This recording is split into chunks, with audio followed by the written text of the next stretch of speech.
मंजेश कुमार फिर आपके लिए भारतीय संविधान और राज्य व्यवस्था की एक नई कक्षा लेकर आ चुका हूं। बहुत विस्तार से, बहुत ही सटीक तरीके से, बहुत ही सारगर्भित तरीके से भारतीय संविधान और राज्य व्यवस्था को हम पढ़ेंगे, और न केवल हम पढ़ेंगे बल्कि सीखेंगे भी।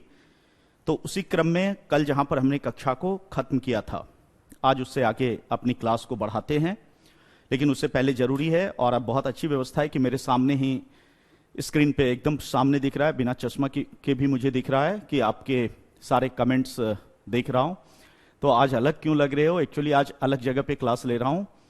आज घर पे नहीं ले रहा हूं, बल्कि आज कैरियर विल के स्टूडियो से क्लास हो रही है।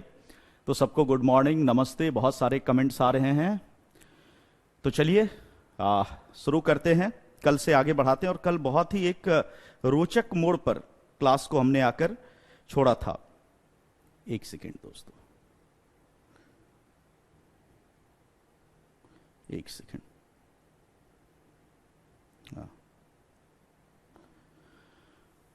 रोहतास की धरती से प्रणाम, बहुत अच्छी बात है। अब मेरे लिए और भी नाग पंचमी की शुभकामनाएं, आप लोगों को भी शुभकामनाएं। अब मेरे लिए और दिक्कत है कि सामने ही कमेंट है, जस्ट आंखों के सामने। बट अब बहुत बिल्कुल स्टूडियो आने की वजह से लग रहा है, तो आज थोड़ा सा अलग तरीके से आज मुझे ज्यादा संयम बरतना पड़ेगा, क्योंकि आंखों के जस्ट सामने कमेंट है। यहीं से पढ़ाया करो, ये अच्छा लग रहा है, यहीं से पढ़ाऊंगा। चलिए, जो भी आप चाहेंगे वही होगा। तो अब यहीं से ट्रायल के लिए मैं आया था कि यहां अच्छा है या वहां अच्छा है। तो अगर यहां अच्छा लग रहा है तो अब थोड़ी देर के लिए चैट को विराम दे देना उचित होगा। थोड़ी देर के लिए अब चैट को रोक देता हूं, आप भी अपना चैट रोक दीजिए और हम लोग विषय पे आ जाते हैं। कल हमने एक बहुत ही रेलेवेंट क्वेश्चन आपके सामने छोड़ा था कक्षा को खत्म करने से पहले, और वो रेलेवेंट सवाल ये था कि जब 7 मौलिक अधिकार थे प्रारंभ में, उसमें से एक मौलिक अधिकार तो खत्म हो गया, संपत्ति का अधिकार तो 6 बचा, और एक नया मौलिक अधिकार जोड़ा गया, शिक्षा का अधिकार। तो 7 होना चाहिए, बट एग्जाम में हमने कहा आप उत्तर कितना टिक करना? 6। आपको उत्तर टिक करना है 6। उसका कारण है कि भारत के संविधान में जो अधिकारों को लिखा गया है वर्गीकरण, वो 6 ही है। तो क्यों 6 है, अभी उसका उत्तर मिल जाएगा जब मैं आपको 6 प्रकार के फंडामेंटल राइट्स के बारे में बताऊंगा। तो एक एक करके अब लिखो कि 6 प्रकार के मौलिक अधिकार कौन से हैं। What are 6 types of fundamental rights? पहला लिखिए समानता का अधिकार। अभी क्लियर हो जाएगा कि क्यों। पहला है समानता का अधिकार, और इसमें है आर्टिकल 14, 15, 16, 17 और 18। अभी देखते हैं 6 प्रकार के अधिकार क्यों हैं और वे कौन से हैं। समानता का अधिकार, बिल्कुल कुछ लोगों ने सही जवाब खोज लिया है, जैसे कृष्ण साहब ने सही जवाब खोज लिया है। तो जो आपने लिखा है वही सही जवाब है, अभी पता चल जाएगा। समानता का अधिकार 14, 15, 16, 17, 18।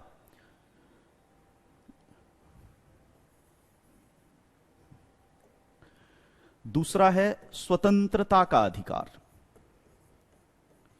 स्वतंत्रता का अधिकार, पहला मौलिक अधिकार समानता है, और दूसरा मौलिक अधिकार है स्वतंत्रता का अधिकार। 19, 20, 21, 21A और 22। अब आप यहां पर एक बहुत इंटरेस्टिंग चीज देखिए कि 21A 21 का हिस्सा नहीं है। सबसे पहले कोई क्लॉज नहीं है।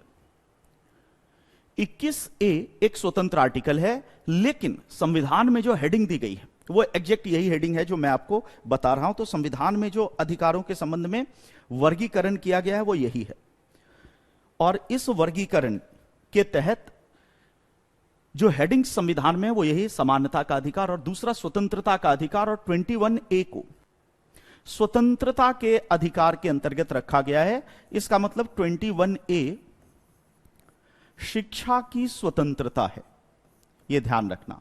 तो भले ही इसको हम शिक्षा का अधिकार कहते हैं, बट तकनीकी रूप में, मैं कह रहा हूं टेक्निकली, भले ही इसे हम शिक्षा का अधिकार कहते हैं, लेकिन टेक्निकली, तकनीकी रूप में यह शिक्षा की स्वतंत्रता है, फ्रीडम ऑफ एजुकेशन है। तो इस तरह से ध्यान रखना है कि 6 मौलिक अधिकार इसलिए हैं क्योंकि शिक्षा का अधिकार एक स्वतंत्र अधिकार नहीं है, एक स्वतंत्र अधिकार नहीं है। इसका मतलब इसको 7th काउंट मत करना। रीजन क्या है कि संविधान में यही हेडिंग्स है, समानता का अधिकार, फिर स्वतंत्रता की बजाय है स्वातंत्र्य अधिकार। तो वही बात हो गई, स्वातंत्र्य अधिकार 2nd हेडिंग है और उसके नीचे आर्टिकल 19, 20, 21, 21 और 22। तो कॉन्स्टिट्यूशन में इसी हेडिंग के अंतर्गत है, और चूंकि कॉन्स्टिट्यूशन में इसी हेडिंग के अंतर्गत है, इसीलिए शिक्षा की स्वतंत्रता के रूप में इसे माना जाएगा। तो इसलिए शिक्षा का अधिकार एक स्वतंत्र अधिकार नहीं है, बल्कि शिक्षा का अधिकार आर्टिकल 21A में है और यह स्वतंत्रता के अधिकार का अंग है। तो अब आप इस चीज को समझ चुके होंगे। तीसरा है शोषण के विरुद्ध अधिकार।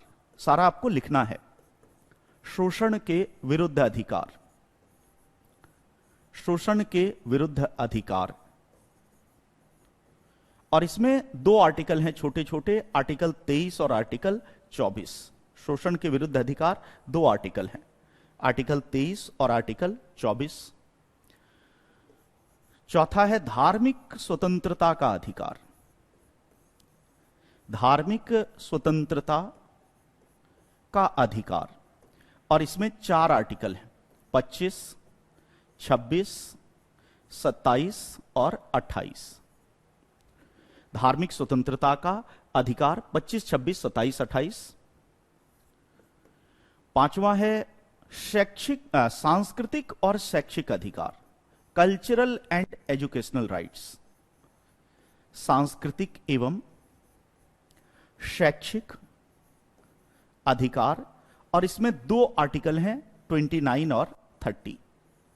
अब थोड़ा सा यहां पे देखो कि 5वां हेडिंग हमने क्या करवाया, सांस्कृतिक एवं शैक्षिक अधिकार, कल्चरल एंड एजुकेशनल राइट्स। तो कोई यहां आपसे पूछ सकता है, कभी आप इंटरव्यू देने जाएं, या यूं भी जानना चाहिए कि अगर यह शिक्षा का की स्वतंत्रता है, शिक्षा का अधिकार है, तो यहां पर सांस्कृतिक एवं शैक्षिक अधिकार है, तो एजुकेशन से संबंधित राइट तो 5वां है।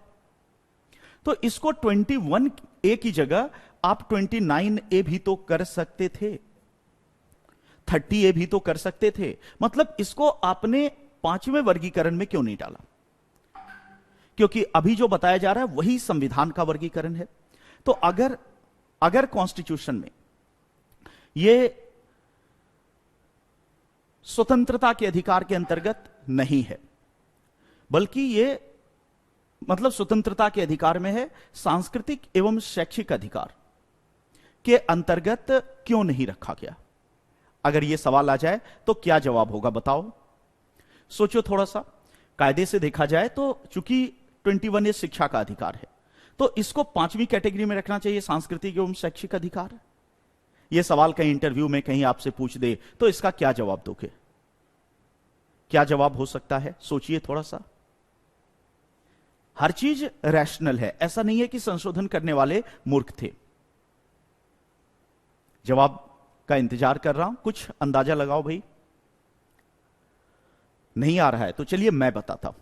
अब ये जो सांस्कृतिक एवं शैक्षिक अधिकार है, 5वां अधिकार, ये मुख्यतः आगे जब हम पढ़ेंगे तो अल्पसंख्यक वर्गों के लिए, ये माइनॉरिटीज के लिए। शैक्षिक एवं सांस्कृतिक अधिकार मुख्यतः माइनॉरिटीज के लिए, अल्पसंख्यक वर्गों के लिए। और अगर आप शिक्षा को यहां पे रख देते तो इससे यह मैसेज जा सकता था, इससे यह ध्वनि जा सकती थी कि शिक्षा का अधिकार केवल अल्पसंख्यक के लिए, केवल अल्पसंख्यक के बच्चों के लिए। लेकिन नहीं, जिन लोगों ने 86वां संशोधन किया वे शिक्षा के अधिकार को सभी के लिए व्यापक करना चाहते थे, सभी, फॉर ऑल। वो केवल अल्पसंख्यक, अब अल्पसंख्यक क्या है वो सब चीज इसमें क्लियर होगी, सभी के लिए करना चाहते थे और इसलिए इन्होंने स्वतंत्रता में रखा। तो यही ध्यान रखना है कि हमें कहना है सांस्कृतिक एवं शैक्षिक अधिकार मुख्यतः अल्पसंख्यक के हितों की पूर्ति करते हैं। और शिक्षा को यहां डालने से यह डाउट हो सकता था कि क्या यह केवल अल्पसंख्यक के लिए है, तो नहीं, शिक्षा सभी के बच्चों के लिए है। तो केवल मुसलमान के या सिख के या ईसाई के बच्चे के लिए नहीं है, यह हिंदू के बच्चे के लिए भी मौलिक अधिकार है। बाकी अल्पसंख्यक बहुसंख्यक आगे सब आएगा। इस तरह से हमने कभी सोचा ही नहीं था, बिल्कुल, तो सोचना पड़ेगा। अब आपको सोचना पड़ेगा, आप डॉक्टर साहब के छात्र बन चुके हैं। तो यह हो गया शैक्षिक और सांस्कृतिक अधिकार। उसके बाद आते हैं छठा अधिकार। छठा है संवैधानिक उपचारों का अधिकार, राइट टू कॉन्स्टिट्यूशनल रेमेडीज। संवैधानिक उपचारों का अधिकार, और इसमें केवल एक आर्टिकल है 32। अब यहां से शुरू से देखो तो सीरीज में चल रहा है 14 से 18, 19 से 22, 23, 24, 25 से 28, 29, 30, बीच में 31 नहीं है। याद करिए 31 क्यों नहीं है। ओरिजिनल कॉन्स्टिट्यूशन में 31 था संपत्ति के अधिकार में, लेकिन चूंकि आर्टिकल 31 को डिलीट कर दिया, खत्म कर दिया। किसके द्वारा डिलीट किया गया? 44वें संशोधन के द्वारा। तो हमारे संविधान में 31 आर्टिकल नहीं है, 31 नंबर खत्म हो गया। तो इसलिए जंप मारकर कहां आ गए? 32 है संवैधानिक उपचारों का अधिकार। तो ये 6 प्रकार के अधिकार आपको फिर से याद रखना है। मैं 1 मिनट के लिए साइड हट जाता हूं ताकि चार्ट आपके सामने क्लियर होगा, कभी पॉज करके या अलग से देखना हो तो। समानता का अधिकार 14, 15, 16, 17, 18। स्वतंत्रता का अधिकार 19, 20, 21, 21A और 22। शोषण के विरुद्ध अधिकार 23 और 24। धार्मिक स्वतंत्रता का अधिकार 25, 26, 27, 28। सांस्कृतिक एवं शैक्षिक अधिकार 29, 30 और संवैधानिक उपचारों का अधिकार 32। अब थोड़ा सा फिर एक फैक्ट पे आओ कि हमने जब फंडामेंटल राइट्स को शुरू किया था, जब पहली क्लास हुई थी, तो हमने बताया था कि 12 से लेकर 35 तक है फंडामेंटल राइट का भाग 3। यह भी हमने पढ़ा था कि 12 से लेकर 35 तक आर्टिकल है। बट यहां हमने देखा शुरू कहां से हुआ? 14 से, और एंड कहां पे हो गया? 32। इसका मतलब 12 भी होना चाहिए, 13 भी होना चाहिए। 14 से तो यहां शुरू किया और 32 एंड हुआ, तो इसका मतलब 33 भी होना चाहिए, 34 भी होना चाहिए और 35 भी होना चाहिए, क्योंकि 12 से 35 है। तो ये 12 और 13 आर्टिकल क्या है, तथा 33, 34 और 35 आर्टिकल क्या है? ये कौन से आर्टिकल है? इसका मतलब ये भी आर्टिकल भाग 3 के। लेकिन ये भाग 3 के आर्टिकल हैं, लेकिन ये कोई डायरेक्ट फंडामेंटल राइट नहीं है। ये फंडामेंटल राइट से संबंधित कोई चीज है। तो भले ही अपने आप में ये मौलिक अधिकार नहीं है, लेकिन मौलिक अधिकार 44वें अमेंडमेंट ही क्यों कहा जाता है? क्योंकि पहला, दूसरा, तीसरा, चौथा, इससे पहले 43 हो चुके थे। तो उसके बाद नंबर क्या आएगा? 44वां। तो संशोधन जो सबसे पहली बार किया तो उसको पहला बोला, फिर उसके बाद जब दूसरी बार किया तो दूसरा बोला, तो ये 44वें नंबर का संशोधन था, इसलिए इसको 44th कहते हैं। तो अब देखो 12, 13 में कोई फंडामेंटल राइट नहीं है, और 33, 34, 35 में भी कोई फंडामेंटल राइट नहीं है। फिर इसको भाग 3 में क्यों रखा है? इसलिए रखा गया है क्योंकि भले ही इसमें कोई फंडामेंटल राइट नहीं है, लेकिन फंडामेंटल राइट से संबंधित कुछ न कुछ चीज इसमें है। तो ये 6 प्रकार के मौलिक अधिकार हैं। अब असली इसकी पढ़ाई अब शुरू होगी। अभी तक तो बच्चों वाली बात चल रही थी। हमने कहा था 0 से करेंगे, तो ऐसा नहीं, ये चीज हर किताब में मिल जाएगी और हर कुंजी में, हर नोट्स में मिल जाती है। लेकिन अब जो हम लोग पढ़ेंगे वो मजेदार होगा। एक एक आर्टिकल, उससे संबंधित एक एक कॉन्सेप्ट और उससे संबंधित एक एक सिद्धांत यदि कोई है, जो हमने फर्स्ट क्लास में बताया था कि कॉन्स्टिट्यूशन एंड पॉलिटी, उससे संबंधित यदि संसद का कोई कानून है, उससे संबंधित कोई न्यायालय का निर्णय है, उससे संबंधित कोई करंट का मुद्दा है, मतलब इंटरनेट मौलिक अधिकार है कि नहीं, समलैंगिकता का मुद्दा, सबरीमाला का मुद्दा, दया मृत्यु का मामला, प्रेस की स्वतंत्रता, मतलब कितने मुद्दे आएंगे उसकी कोई मतलब गिनती नहीं है। तो पहले हम लोग 12 और 13 पढ़ेंगे, यहां से शुरू करेंगे अब अपनी पढ़ाई, क्योंकि 14 से फंडामेंटल राइट शुरू होता है, समानता का अधिकार, बट 12 और 13 भी फंडामेंटल राइट से रिलेटेड कुछ चीजें हैं।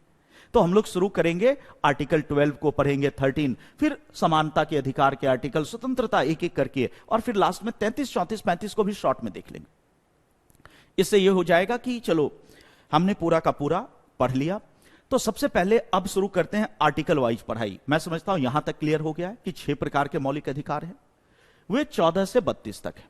12 और 13 भी भाग 3 में है, और 33, 34 और 35 भी भाग 3 में है। इसमें कोई स्वयं फंडामेंटल राइट नहीं, उससे संबंधित चीजें हैं। तो इसको शुरू करने से पहले ये दो पढ़ लेते हैं, आर्टिकल 12 क्या है और आर्टिकल 13 क्या है। तो सबसे पहले समझो आर्टिकल 12, साथ साथ लिखना है। आर्टिकल 12 है राज्य की परिभाषा। यह पीटी में खूब पूछा जाता है सवाल कि भाग 3 के लिए राज्य की परिभाषा किस आर्टिकल में है। भाग 3 के लिए राज्य की परिभाषा किस आर्टिकल में है, यह बार बार पूछा जाता है। बस 1 मिनट का मुझे समय दीजिए और पानी में निकाल दूं, क्योंकि क्लास लेने के क्रम में मुझे पानी पीने की आदत है। बस 10 सेकंड का, और एक और चीज की अनुमति दीजिए कि मैं सैनिटाइजर भी अपने पास रख लूं, क्योंकि स्टूडियो है, घर नहीं है। तो कोई भी नई चीज छूने के बाद लगातार मैं आपका क्लास, और ये आपको भी सावधानी बरतनी चाहिए कि गुरुजी कितनी सावधानी बरतते हैं। तो अपने लिए नहीं, मैं तो ले चुका हूं 1 डोज वैक्सीन, दूसरा भी जल्दी ही ले लूंगा और स्वस्थ भी हूं, ऐसा नहीं है, बट सबके लिए भी बरतना चाहिए। तो आपको भी बरतना चाहिए कोई भी चीज। अब देखो घर पे था तो अलग मामला था, घर से बाहर आया हूं तो सामने सैनिटाइजर पड़ा हुआ है, और मतलब प्रयास हमेशा रहेगा कि कोई भी चीज छुओ तो उसके बाद हाथ को सैनिटाइज करो बाहर में। तो अब आ जाते हैं आर्टिकल 12, राज्य की परिभाषा। 12, 13, 33, 34, 35 वो फंडामेंटल राइट नहीं है आतिश जी, वो फंडामेंटल राइट से संबंधित है। वो डायरेक्ट कोई फंडामेंटल राइट नहीं है, बट वो भी पार्ट 3 में है। तो वही देखते हैं कि वो क्या है। आर्टिकल 12 है राज्य की परिभाषा। ये राज्य की परिभाषा का यहां क्या मतलब है। अभी जब हम पढ़ेंगे सारे फंडामेंटल राइट्स को, 14, 15, 16, एक एक आर्टिकल को धुआंधार तरीके से, तो आप देखेंगे कि उसमें कई जगह राज्य शब्द का प्रयोग आएगा, कई जगह राज्य शब्द का प्रयोग आएगा। अभी डीपीएसपी में भी आएगा, वो आर्टिकल 36 में, बट अभी यहां पे जैसे आर्टिकल 15 पढ़ेंगे, राज्य धर्म जाति आदि के आधार पर नागरिकों के बीच भेदभाव नहीं करेगा। कौन नहीं करेगा? राज्य। आर्टिकल 16, राज्य की नौकरियों में नागरिकों के बीच भेदभाव नहीं होगा। किसकी नौकरियों में? राज्य। आर्टिकल 18, राज्य उपाधियां नहीं देगा। मतलब बहुत सारी जगहों पे राज्य शब्द आता है कि राज्य ये नहीं करेगा, राज्य वो नहीं करेगा। तो सवाल उठता है कि कौन है ये राज्य? Who is this state? ये राज्य के तहत कौन कौन शामिल है? तो आर्टिकल 12 वही बताता है कि राज्य की परिभाषा में कौन शामिल है। इसका मतलब आगे जब भाग 3 में हम राज्य शब्द को पढ़ेंगे कि व्हाट इज स्टेट, तो आपको यह मतलब लेना है कि राज्य का मतलब कौन कौन है। तो जहां भी भाग 3, अच्छा ध्यान रखना, ये जो परिभाषा है ये भाग 3 के लिए, भाग 4 पढ़ेंगे तो उसकी भी परिभाषा आएगी, बट भाग 3 में फंडामेंटल राइट्स में जहां जहां राज्य शब्द का प्रयोग है वहां पर देखो राज्य में कौन कौन शामिल है। तो आर्टिकल 12 कहता है कि सबसे पहले राज्य में शामिल है संघ की संसद। साथ साथ लिखते चलना है, संघ की संसद और सरकार। राज्य में सबसे पहले शामिल है संघ की संसद और सरकार। संघ की संसद और सरकार। यहां देखिए संघ, अच्छा संघ परिसंघ ये सब आएगा जब टॉपिक आएगा था फेडरलिज्म टॉपिक में, बट यहां इतना जान लो कि संघ का मतलब है केंद्र सरकार। यहां पर यही मीनिंग है।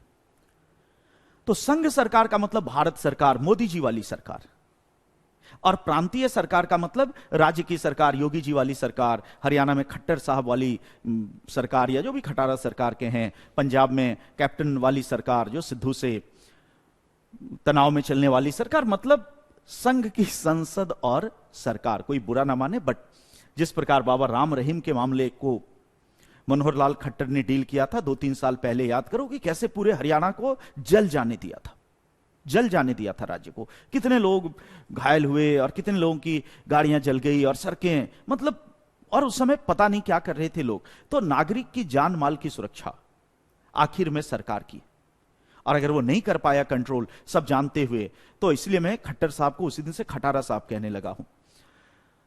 उनको कंट्रोल करना चाहिए था। अब कैसे, वो भी हमारे नागरिक हैं जिनको सफर करना पड़ा। तो एनीवे, संघ की संसद और सरकार। संघ का मतलब भारत सरकार, संघ की संसद, इसका मतलब राज्य में सबसे पहले शामिल है संसद, सबसे पहले शामिल है संसद।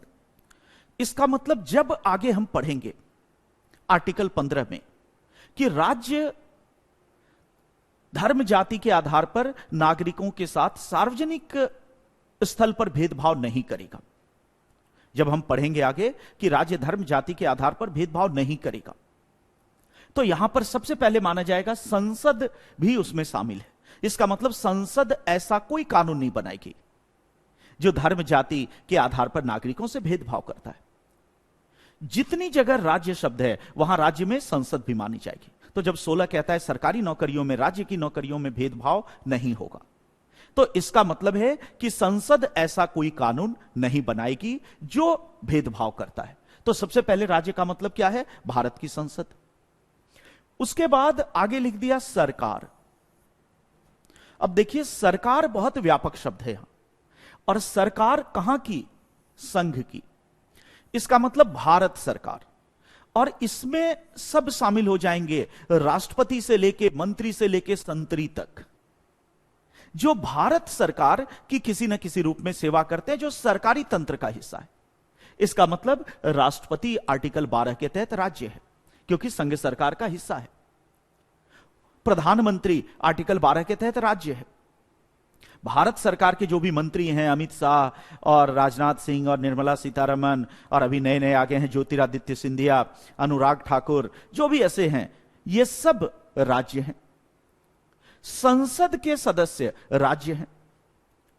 जितने केंद्रीय सेवा के कर्मचारी हैं, अखिल भारतीय सेवा के कर्मचारी हैं, वे सब राज्य हैं। तो कलेक्टर साहब राज्य हैं, पुलिस कप्तान राज्य है।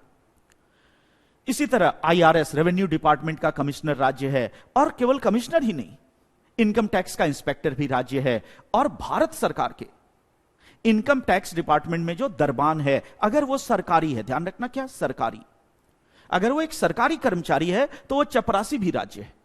तो इसलिए हमने कहा मंत्री से लेकर संतरी तक, राष्ट्रपति से लेकर चपरासी तक, अगर वो भारत सरकार में परमानेंट है तो वो राज्य माना जाएगा। तो हम कह सकते हैं कि केंद्र सरकार का पूरा तंत्र, राष्ट्रपति से लेके, मंत्री से लेके, कमिश्नर से लेके, और इंस्पेक्टर से लेके, कांस्टेबल से लेके चपरासी तक, सब केंद्र सरकार के सारे कर्मचारी राज्य माने जाएंगे। यह पहला है। अभी एक एक करके देखते हैं, जो भी आप प्रश्न पूछ रहे हैं उसका उत्तर स्वतः मिल जाएगा। तो सबसे पहले राज्य की परिभाषा में क्या शामिल मिला? संघ की संसद और सरकार। अब देखो राज्य की परिभाषा में और क्या शामिल रखा है? प्रांत का विधानमंडल। अब सेम चीज प्रांत पर लागू है, साथ में लिखो प्रांत का विधानमंडल, प्रांत का विधानमंडल और सरकार, प्रांत का विधानमंडल और सरकार। जो संघ के लिए अब वही राज्यों के लिए भी लागू है। इसका मतलब कि उत्तर प्रदेश का विधानमंडल भी राज्य माना जाएगा, हरियाणा की विधानसभा भी राज्य मानी जाएगी, बिहार का विधानमंडल भी राज्य माना जाएगा। तो राज्य स्तर पर केंद्र में जैसे संसद होती है, वैसे ही उसी संस्था को राज्य में विधानमंडल कहते हैं। तो जैसे केंद्र की संसद राज्य है, वैसे ही राज्य का विधानमंडल भी राज्य है। और फिर यहां पर है राज्य की सरकार या प्रांत की सरकार। इसका मतलब यहां वही वाला फॉर्मूला होगा कि राज्यपाल भी इसमें शामिल हो गया। तो राज्यपाल क्या है? आर्टिकल 12 के तहत राज्य है। तो जब कहा जा रहा है कि राज्य ऐसा नहीं करेगा, तो मतलब राज्यपाल ऐसा आदेश जारी नहीं करेगा। इसी तरह राज्य का मुख्यमंत्री, तो योगी जी ऐसा आदेश जारी नहीं करेंगे। राज्य का मतलब ये सब। राज्य में जो मंत्रीगण हैं वो भी शामिल होंगे, राज्य में जो एमएलए हैं वो भी शामिल होंगे, और राज्य सेवा के जितने कर्मचारी हैं, तो एसडीएम साहब भी राज्य हैं, बीडीओ साहब राज्य हैं, बीएसए शिक्षा अधिकारी राज्य है, किसी राज्य के मंत्रालय विभाग में जो क्लर्क है वो राज्य है, जो चपरासी है वो राज्य है। यहां भी मंत्री से लेकर संतरी तक, और राज्यपाल वगैरह सब होंगे। तो ऑफकोर्स स्टेट का चीफ मिनिस्टर भी राज्य हो गया। तो संघ की संसद और सरकार, यही सब लाइनें आर्टिकल 12 में है। दूसरा प्रांत का विधानमंडल और सरकार, और तीसरा लिखो स्थानीय संस्थाएं। स्थानीय संस्थाएं जैसे नगर पंचायत, नगर पालिका आदि। स्थानीय संस्थाएं जैसे पंचायत, नगर पालिका आदि। स्थानीय संस्थाएं, बस जो जो आप लिख रहे हैं सब यहां आ रहा है, बिल्कुल ग्राम प्रधान, पार्षद, सब। इसलिए तो थर्ड चीज यही है, स्थानीय संस्थाएं और नगर पालिका, पंचायत, तो जो भी आपने लिखा, ग्राम प्रसाद, जिला प्रमुख, पार्षद, सब इसमें शामिल होंगे। इसका मतलब वो भी कोई ऐसा कार्य नहीं कर सकते जो धर्म जाति पे भेदभाव करता है और माना जाएगा कि राज्य ने किया। तो राज्य में तीसरा है स्थानीय संस्था, और चौथा लिखो, ऐसा प्रत्येक व्यक्ति और संस्था, ऐसा प्रत्येक व्यक्ति और संस्था जो सरकार की शक्ति का प्रयोग करता है। ऐसा प्रत्येक व्यक्ति और संस्था जो सरकार की शक्ति का प्रयोग करता है। ऐसा, हाँ, आज तांबे के गिलास में पानी नहीं पी रहे हैं, बिल्कुल। उसका कारण यह है कि स्टूडियो में तांबे का गिलास नहीं है और उनको पता नहीं कि मैं एक ताम्र पाषाण काल का आदमी हूं। तो जो आधुनिक युग में, मैं बहुत मामले में आधुनिक युग में पुराने युग का आदमी हूं। हमारी जीवन शैली मेरी बहुत पुराने किस्म की है। अभी तो बहुत बिजी हो गया। मैं बताऊं कि पिछले साल जब मैं खाली था थोड़ा सा, अब तो फिर ऑनलाइन में भी वही हालात हो गए, तो मैंने ऑर्गेनिक सब्जियां इतनी उगा दी थी, बैंगन, कि लोग देख देख के नींबू, मतलब 150-200 200 नींबू मेरे गमले में सब उगा दिया, बड़े बड़े गमले में। अमरूद उगा दिया, मिर्ची तो मतलब वो सब हरा खाया और उसको पकाकर मतलब इतना इतना उसमें कर दिया था। तो पूरा पाषाण काल का, मैं गांव का आदमी हूं, आपको बता दूं, तो मुझे बहुत अच्छे तरीके से खेती और बागवानी आती है, तो बहुत करके यहां तक आया। तो एनीवे, कंट्रोल करना पड़ेगा डॉक्टर साहब को। व्यक्ति और संस्था, ऐसा प्रत्येक व्यक्ति और संस्था जो सरकार की शक्ति का प्रयोग करता है। तो आखिर में और क्लियर कर दिया कि ये तो सारे हो ही गए सरकार वाले। इसके अलावा भी यदि कोई व्यक्ति है, यदि कोई संस्था है जो सरकार की शक्ति का प्रयोग करती है, जैसे एग्जाम्पल लो कि कोई सरकारी कंपनी या कोई सरकारी बैंक, जैसे स्टेट बैंक ऑफ इंडिया, तो स्टेट बैंक ऑफ इंडिया भी राज्य माना जाएगा। स्टेट बैंक ऑफ इंडिया का मैनेजर भी राज्य माना जाएगा। स्टेट बैंक ऑफ इंडिया में जो कैशियर है वो राज्य माना जाएगा। जो भी वहां के सरकारी कर्मचारी हैं वो राज्य माने जाएंगे। तो कोई भी व्यक्ति या संस्था, MTNL, महानगर टेलीफोन निगम लिमिटेड सरकार का है, तो वो भी माना जाएगा। मतलब सरकार का मतलब केंद्र सरकार, प्रांत सरकार, कहीं भी। तो ये आर्टिकल 12 है जो राज्य की परिभाषा देता है। और फिर से देखो इसमें क्या क्या शामिल है, संघ की संसद और सरकार, प्रांत का विधानमंडल और सरकार, स्थानीय संस्थाएं, और इसके अलावा कोई भी व्यक्ति या संस्था जो सरकार की शक्ति का प्रयोग करता है, जैसे जितने सरकारी बैंक्स हैं, सरकारी कंपनियां, सब आ जाएंगे। इसका मतलब एक लाइन में, अगर एक, ये तो लिखने के लिए कि एग्जाम में, मेंस में आएगा तो कैसे लिखेंगे, बट यदि एक पंक्ति में मुझे समझना हो, याद रखना हो, या कोई एक अशिक्षित व्यक्ति आ जाए जिसको कुछ पता नहीं, एक मजदूर आ जाए मनरेगा में काम करते करते कि राज्य राज्य सुन के परेशान हो गया हूं, बगल में लेक्चर चल रहा था और एक शिक्षक भाग 3 राज्य की, जरा हमको भी बताओ राज्य क्या है, मैं थोड़ा सा उत्सुकता जग गई है, तो उसको ये सब बताएंगे तो समझ में नहीं आएगा।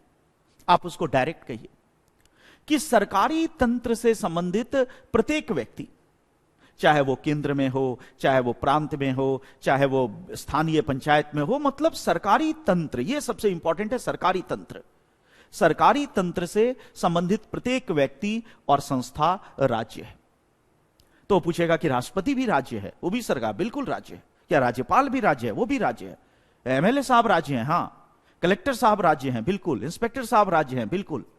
स्टेट बैंक में जो मैनेजर बैठा हुआ है वो राज्य है, बिल्कुल। क्या याद रखना है? सरकारी तंत्र। अच्छा, अब यहीं पर एक दो और चीजें समझ लो कि एक बैंक है SBI, state bank of India, यह भारत सरकार का है, और दूसरा बैंक है HDFC या कोई भी ICICI। HDFC का मैनेजर राज्य नहीं है, उसको भी पैसा मिलता है, उसको भी वेतन मिलता है, लेकिन HDFC का मैनेजर राज्य नहीं है। क्योंकि एचडीएफसी सरकारी बैंक नहीं है, प्राइवेट है। लेकिन वहीं बगल में एसबीआई का जो मैनेजर है ये राज्य है। तो पैसे से, वेतन से राज्य तय नहीं होता है। अगर आपसे कोई पूछे कि मुकेश अंबानी राज्य है कि नहीं, तो आप साफ साफ कहिएगा मुकेश अंबानी राज्य नहीं है। और नरेंद्र दास दामोदर दास मोदी राज्य है कि नहीं, तो बिल्कुल नरेंद्र दास दामोदर दास मोदी राज्य है। मुकेश अंबानी राज्य नहीं है। अपने पे भी आप ले सकते हैं कि अभी आप में से ज्यादातर व्यक्ति राज्य नहीं है। बट यदि आपका ये जो एग्जाम आईएएस, पीसीएस, चाहे जो भी एग्जाम की आप तैयारी कर रहे हैं, जिस दिन वो क्लियर हो जाएगा, ट्रेनिंग कंप्लीट हो जाएगी और नियुक्ति पत्र, वो सबसे इंपॉर्टेंट है, अपॉइंटमेंट लेटर मिल जाएगा, उस दिन आप क्या बन जाएंगे? राज्य के हिस्से बन जाएंगे। तो बस इतना ही समझना। फिर अभी आप क्या हैं? अभी आपके लिए वर्ड आएगा प्राइवेट इंडिविजुअल। अभी आप निजी व्यक्ति हैं। लेकिन आप क्या बनने के लिए प्रयासरत हैं? आप राज्य का हिस्सा बनने के लिए प्रयासरत हैं। तो अपने ही एग्जाम्पल से समझ लेना, मुकेश अंबानी राज्य नहीं है। तो यही आर्टिकल 12 है। आर्टिकल 12 राज्य की परिभाषा देता है, व्हाट इज स्टेट, और यह राज्य के तहत शामिल है। तो इसलिए हम देखते हैं कोई फंडामेंटल राइट तो नहीं है, बट यह जरूरी था बताना, क्योंकि आगे बार बार राज्य शब्द आ रहा है। तो आगे अब क्लैरिटी आ जाएगी कि राज्य का मतलब है कि यह सब राज्य है। तो यह है आर्टिकल 12। अगर कोई bank half government and half private, देखो 51% ओनरशिप से तय होता है कि 51% शेयर किसके पास है।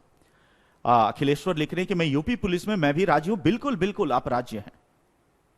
यूपी पुलिस में है तो राज्य सरकार के कर्मचारी हैं, बिल्कुल आप राज्य हैं, क्योंकि केवल केंद्र नहीं, प्रांत भी चलेगा। तो प्रांत आप कहां पर स्टैंड करेंगे? अगर आप यूपी पुलिस में हैं तो आप यहां पे आ गए।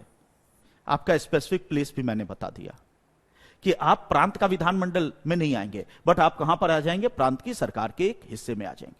सेंटर क्या है? भारत सरकार, केंद्र सरकार। जो भारत सरकार है उसी को केंद्र या संघ कहते हैं। केंद्र और संघ एक है, यह ध्यान रखना, केंद्र और संघ एक है।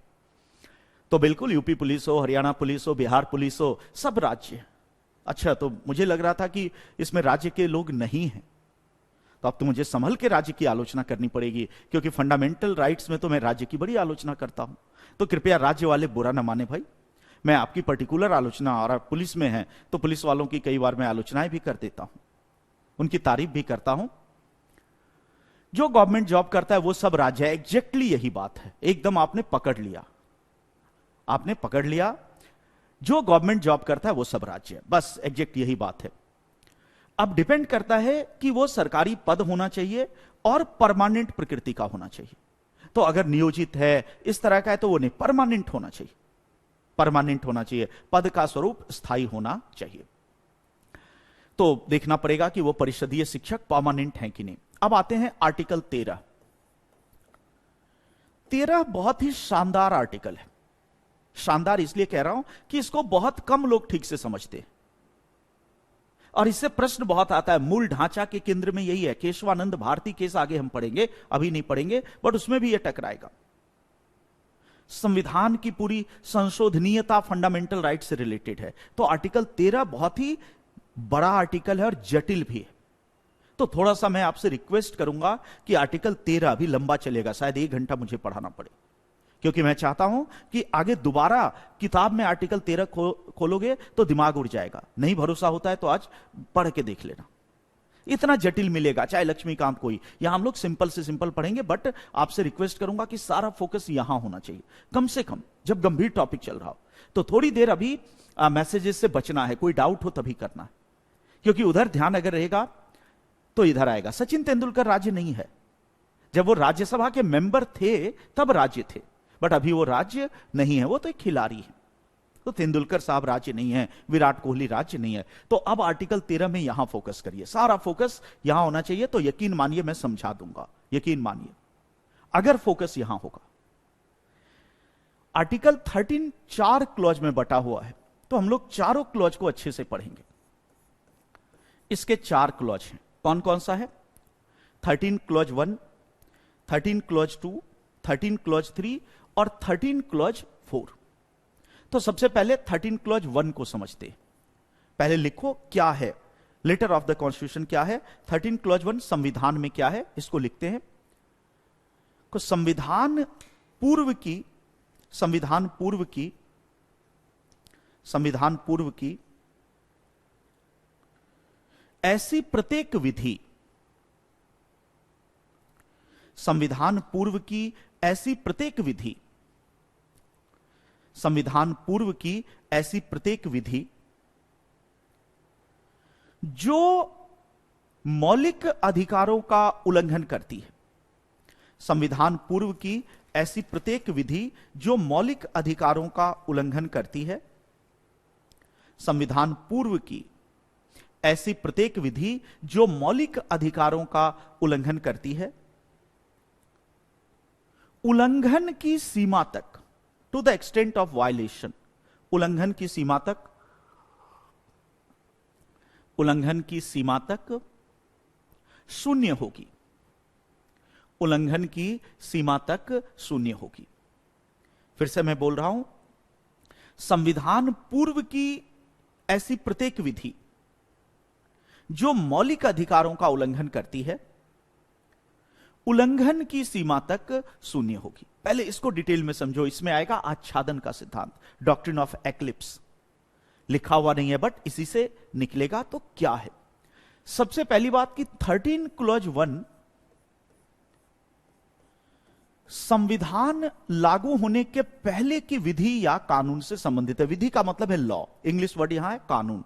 तो संविधान लागू होने से पहले के कानून से संबंधित है। क्यों? क्योंकि आर्टिकल की शुरुआत कैसे हुई? संविधान पूर्व की विधि। तो पहले यहां समझो कि यह संविधान पूर्व की विधि, और विधि का मतलब लॉ है। तो संविधान पूर्व की विधि का मतलब क्या है? संविधान पूर्व की विधि का मतलब क्या है? तो संविधान लागू होने से पहले का कानून, मतलब प्री कॉन्स्टिट्यूशनल लॉ। संविधान किस दिन लागू हुआ? 26 जनवरी 1950। तो इसका मतलब यहां पर ऐसे कानूनों की ओर इशारा है जो 26 जनवरी 1950 से पहले के हैं। सवाल उठता है वो कौन से कानून? जैसे एक एग्जांपल लो। एक कानून है जिसको हम कहते हैं भारतीय दंड संहिता, इंडियन पीनल कोड। भारतीय दंड संहिता क्या है? यह कानून है अंग्रेजों के जमाने का, जो यह बताता है कि अपराध, किन कार्यों को अपराध माना जाएगा और किस अपराध के लिए क्या दंड दिया जाएगा। तो कौन से कार्य अपराध माने जाएंगे और किस अपराध के लिए क्या दंड दिया जाएगा। तो इसी में देखते हैं कि कहेगा धारा 302 हत्या अपराध है, उसके लिए फांसी की सजा हो सकती है, आजीवन कारावास हो सकता है। धारा 309 आत्महत्या का प्रयास करना अपराध है, उसके लिए फलां सजा होगी। तो भारतीय दंड संहिता, इसी को आईपीसी कहते हैं, इंडियन पीनल कोड। यह एक कानून है, और एक ऐसा कानून जो अपराध और दंड की बात करता है। तो कानून है, वही लॉ हो गया। अब ये जो कानून है भारतीय दंड संहिता, हम सभी जानते हैं कि आईपीसी कब बनाई गई थी? 1861 में। पीटी में भी पूछता है कि भारतीय दंड संहिता कब बनी? तो 1861 में। अब देखो, अंग्रेजों को इस देश पे शासन करना था, तो लॉ एंड ऑर्डर तो उनको भी मेंटेन करना था, कानून व्यवस्था उनको भी बनाए रखनी थी, तभी तो इस देश में वो व्यापार कर पाएंगे, शोषण कर पाएंगे, लॉ एंड ऑर्डर मेंटेन रहेगा। अगर रोज दंगे होंगे, झगड़े होंगे, तो कैसे वो यहां से रेले चलाएंगे और यहां से सारा सामान ले जाएंगे? तो लॉ एंड ऑर्डर उनको भी चाहिए। उन्होंने ये कानून बना दिया भारतीय दंड संहिता की, ये काम करने पे क्राइम होगा, उसको जेल में डाल देंगे। अब ये 1861 का कानून है। हम कह सकते हैं ये कैसा कानून है? संविधान लागू होने से पहले का कानून। तो ऐसे बहुत सारे कानून हैं, संविधान लागू होने से पहले का कानून। अब देखिए, हमारे संविधान निर्माता बड़े व्यावहारिक थे। उन्होंने यह देखा कि अंग्रेजों ने भी बहुत सारे अच्छे कानून बनाए थे।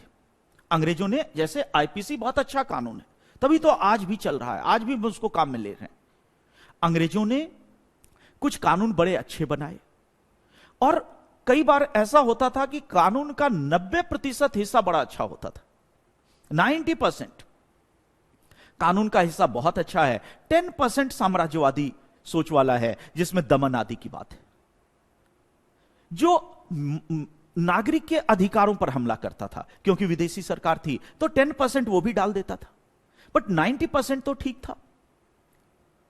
हमारे संविधान निर्माताओं ने कहा कि ऑलरेडी सारे कानून मौजूद हैं, तो अनावश्यक हम दोबारा हर कानून क्यों बनाएं, और जब इतनी अच्छी दंड संहिता मौजूद है, इसके आधार पे इतने सालों से, 150 सालों से शासन हो रहा था, कम से कम 100 साल से या 90 साल से शासन हो रहा था। जब वो 50 में संविधान लागू कर रहे तो 1861, तो मान लो लगभग 90 साल से, कि 90 साल से इतना बढ़िया ये चल रहा है, तो हम इसको एक झटके में क्यों खत्म करें। अंग्रेज को भगा रहे, बट उसकी अच्छी चीजें क्यों ना रख लें।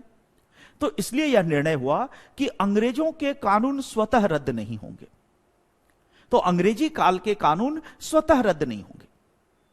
हां, यदि संसद चाहे तो भविष्य में उनको रद्द कर सकती है।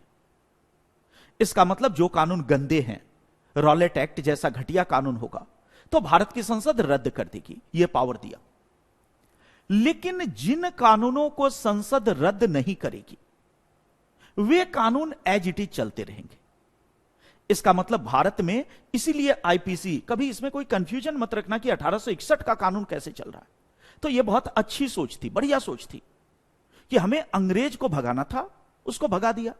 अब उसकी अच्छी चीजें अगर रख ली, क्योंकि अब अंग्रेज चला गया तो रेलवे उखाड़ कर थोड़ी फेंक देंगे कि यह अंग्रेज का बनाया हुआ है। अंग्रेज ने बहुत अच्छी चीज भी की, तो हमने ये नहीं कहा कि सारी पटरियां उखाड़ो, अंग्रेजों का है, इससे हमको नफरत है।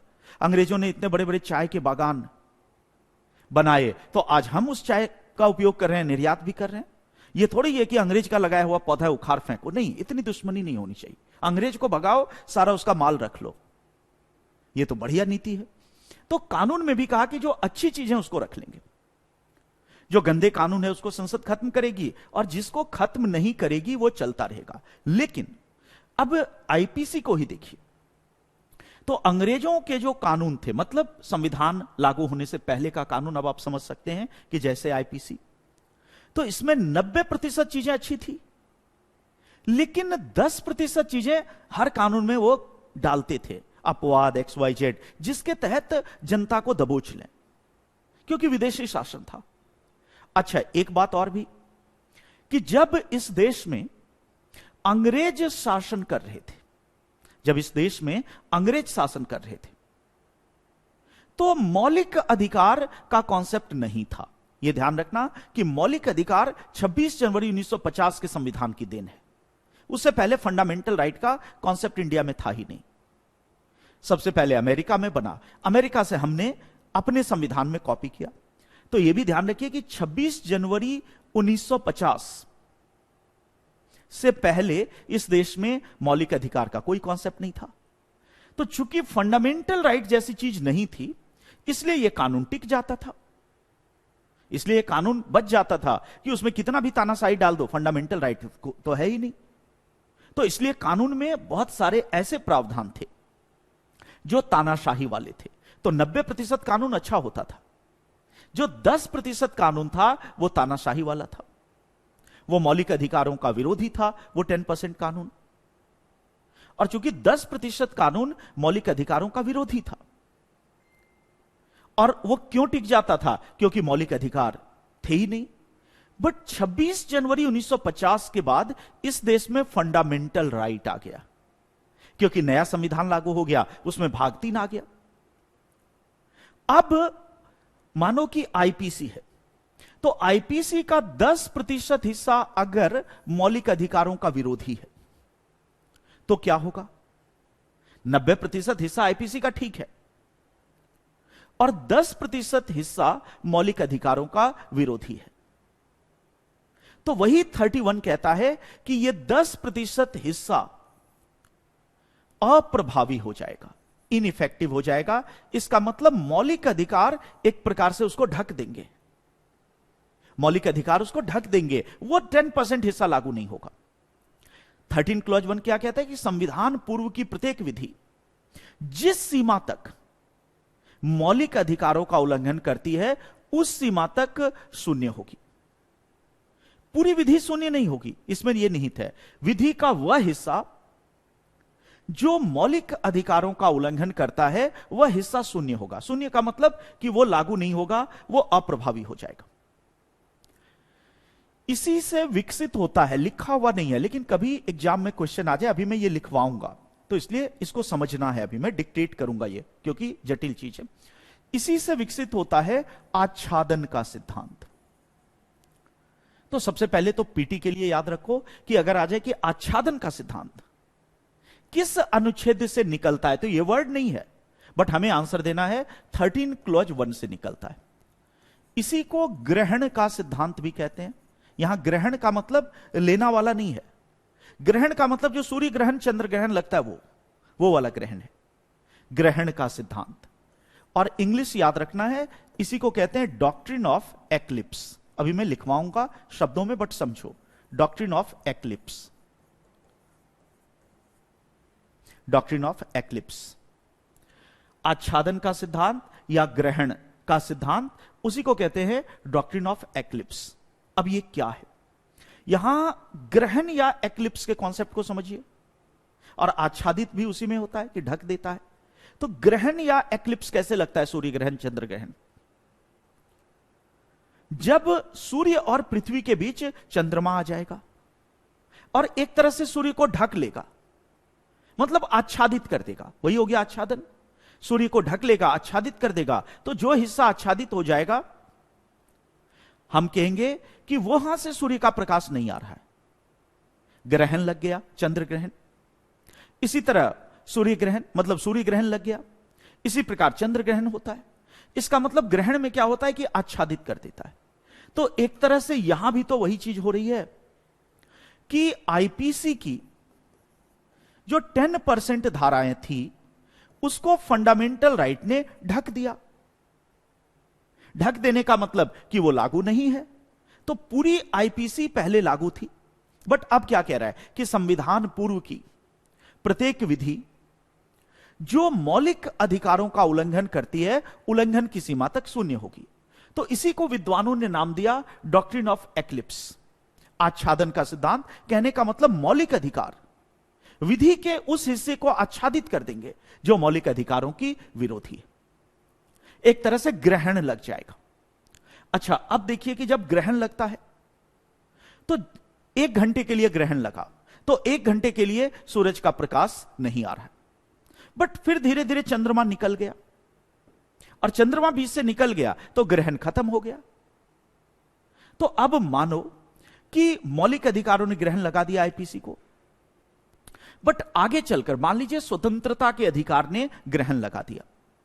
कोई आईपीसी है, स्वतंत्रता का अधिकार एक मौलिक अधिकार है, आईपीसी की 4 धाराएं फॉर एग्जांपल स्वतंत्रता के अधिकार से टकरा गई, तो वो धाराएं अप्रभावी हो गई क्योंकि स्वतंत्रता ने उसको ढक दिया, आच्छादन हो गया। लेकिन कल को अगर स्वतंत्रता के अधिकार को संशोधन के द्वारा खत्म कर दिया जाए, जस्ट फॉर एग्जांपल सोचो संपत्ति के साथ हुआ, तो कल को स्वतंत्रता के अधिकार को ही खत्म कर दे संसद, तो अब स्वतंत्रता का अधिकार मौलिक अधिकार नहीं रहा। तो अब जो विधि की 4 धाराएं थी फिर वो लागू हो जाएंगी। क्यों लागू हो जाएंगी? क्योंकि ग्रहण हट गया, अब वो मौलिक अधिकार की विरोधी नहीं रही। संपत्ति के अधिकार से समझो दोबारा कि कोई ऐसी विधि है जो मनमाने तरीके से संपत्ति लेने की बात करती है, तो विधि की 4 धाराएं ऐसी हैं जो कह रही कि मनमाने तरीके से संपत्ति छीन सकता है। तो 26 जनवरी 1950 से पहले वैलिड था, तानाशाही सरकार थी, किसी की भी संपत्ति ले लेगी, मौलिक अधिकार था नहीं। 26 जनवरी 1950 को संपत्ति का अधिकार मौलिक अधिकार बन गया, तो अब वो जो 4 धाराएं थी विधि की, वो संपत्ति के अधिकार की विरोधी हो गई। इसका मतलब आच्छादित कर देगा संपत्ति का अधिकार, ग्रहण लग जाएगा, वो 4 धाराएं अब प्रयोग में नहीं रही, अप्रभावी हो गई, शून्य हो गई, मतलब वो इनवैलिड हो गई। क्यों? क्योंकि आच्छादित कर दिया एक फंडामेंटल राइट ने। अब 1978 तक वो आच्छादित है क्योंकि चंद्रमा बीच में खड़ा है, लेकिन 1978 में 44वें संशोधन के द्वारा संपत्ति के अधिकार को आपने हटा दिया। इसका मतलब चंद्रमा हट गया और अब फिर से वो 4 धाराएं लागू हो जाएंगी। इसको कहते हैं आच्छादन का सिद्धांत, इसको कहते हैं डॉक्ट्रिन ऑफ एक्लिप्स। मुझे पता है कि आप समझ रहे हैं बट लिखने में दिक्कत है तो लिखवाऊंगा मैं, बट अभी समझना है कि आच्छादन क्यों कहते हैं। और 13 क्लॉज 1 में आच्छादन शब्द नहीं है, बट 13 क्लॉज 1 क्या कहता है कि संविधान पूर्व की प्रत्येक विधि जो मौलिक अधिकारों का उल्लंघन करती है, मौलिक अधिकारों के उल्लंघन की सीमा तक शून्य होगी, मतलब मौलिक अधिकार उसको ढक लेंगे। अगर क्लियर है तो मैं इसको लिखवाऊं, तो एक बार अब इसको लिखो पूरा। 13 क्लॉज 1 ही चल रहा है, तो अब थोड़ी इसकी व्याख्या लिखिए, इसकी व्याख्या लिखिए। 13 क्लॉज 1 का संबंध अब संविधान से बाहर अपनी व्याख्या हो रही है, डिक्टेट करवाया जा रहा है जो समझाया गया। तो अब 13 क्लॉज 1 की व्याख्या लिखो। 13 क्लॉज 1, संविधान लागू होने से पहले, 13 क्लॉज 1 संविधान लागू होने से पहले के कानूनों से संबंधित है। विधि का मतलब लॉ है। 13 क्लॉज 1 संविधान लागू होने से पहले के कानूनों से संबंधित है। संविधान लागू होने से पहले के कानूनों से संबंधित है। संविधान लागू होने से पहले के कानूनों से संबंधित है। 13 क्लॉज 1 के आधार पर, 13 क्लॉज 1 के आधार पर आच्छादन का सिद्धांत यहां लिखा, और इंग्लिश जरूर लिखना, डॉक्ट्रिन ऑफ एक्लिप्स। 13 क्लॉज 1 के आधार पर आच्छादन का सिद्धांत, आच्छादन का सिद्धांत, और उसको या लिख सकते हैं ऑब्लिक में ग्रहण का सिद्धांत, आच्छादन का सिद्धांत या ग्रहण का सिद्धांत, और ब्रैकेट में जरूर लिखिए doctrine of eclipse. Doctrine of eclipse विकसित हुआ, आच्छादन का सिद्धांत या डॉक्ट्रिन ऑफ एक्लिप्स विकसित हुआ, डॉक्ट्रिन ऑफ एक्लिप्स विकसित हुआ। अब देखो ये क्या है उसको लिखिए। इस सिद्धांत के अनुसार, इस सिद्धांत के अनुसार यदि संविधान लागू होने से पूर्व का कोई कानून, मतलब 26 जनवरी 1950 जैसे आईपीसी, इस सिद्धांत के अनुसार यदि संविधान लागू होने से पूर्व का कोई कानून, संविधान लागू होने से पूर्व का कोई कानून मौलिक अधिकारों का उल्लंघन करता है, संविधान लागू होने से पूर्व का कोई कानून यदि मौलिक अधिकारों का उल्लंघन करता है, यदि मौलिक अधिकारों का उल्लंघन करता है, तो वह जिस सीमा तक मौलिक अधिकारों का उल्लंघन करता है, तो वह जिस सीमा तक मौलिक अधिकारों का उल्लंघन करता है, तो वह जिस सीमा तक मौलिक अधिकारों का उल्लंघन करता है, उस सीमा तक मौलिक अधिकार, उस सीमा तक मौलिक अधिकार, जिस सीमा तक मौलिक अधिकारों का उल्लंघन करता है, उस सीमा तक मौलिक अधिकार उसे आच्छादित कर लेंगे, ग्रहण लगा देंगे। उस सीमा तक मौलिक अधिकार उसे आच्छादित कर लेंगे, उस सीमा तक मौलिक अधिकार उसे आच्छादित कर लेंगे। विधि का वह हिस्सा रद्द नहीं होगा, विधि का वह हिस्सा रद्द नहीं होगा। जैसे ग्रहण लगने पे सूरज टूट नहीं जाता है, सूरज है लेकिन दिख नहीं रहा है, तो विधि होगी। विधि का वह हिस्सा रद्द नहीं होगा लेकिन अप्रभावी हो जाएगा, मतलब सूरज है लेकिन उसकी रोशनी नहीं आ रही। विधि का वह हिस्सा रद्द नहीं होगा लेकिन अप्रभावी हो जाएगा। विधि का वह हिस्सा रद्द नहीं होगा लेकिन अप्रभावी हो जाएगा। यदि भविष्य में मौलिक अधिकार के संशोधन, यदि भविष्य में मौलिक अधिकार के संशोधन, मौलिक अधिकार के संशोधन या किसी अन्य कारण से, यदि भविष्य में मौलिक अधिकार के संशोधन या किसी अन्य कारण से वह विधि, मतलब वह कानून, यदि भविष्य में मौलिक अधिकारों के संशोधन या किसी अन्य कारण से वह कानून मौलिक अधिकारों का विरोधी नहीं रहता, मौलिक अधिकारों का विरोधी नहीं रहता, तो आच्छादन समाप्त हो जाएगा। मौलिक अधिकारों का विरोधी नहीं रहता तो आच्छादन समाप्त हो जाएगा, तो आच्छादन समाप्त हो जाएगा। फिर से मैं एक बार बोल देता हूं कि संविधान पूर्व की विधि जिस सीमा तक, किसी का छूट गया है तो मिला लो, जिस सीमा तक मौलिक अधिकारों का उल्लंघन करता है संविधान पूर्व का कानून, उस सीमा तक मौलिक अधिकार उस कानून को आच्छादित कर लेंगे। कानून का वह हिस्सा रद्द नहीं होगा लेकिन अप्रभावी हो जाएगा, मतलब लागू नहीं रहेगा। रद्द नहीं होगा, बना हुआ है लेकिन अब वो लागू नहीं है, सूरज है उसकी रोशनी नहीं आ रही, अप्रभावी हो जाएगा।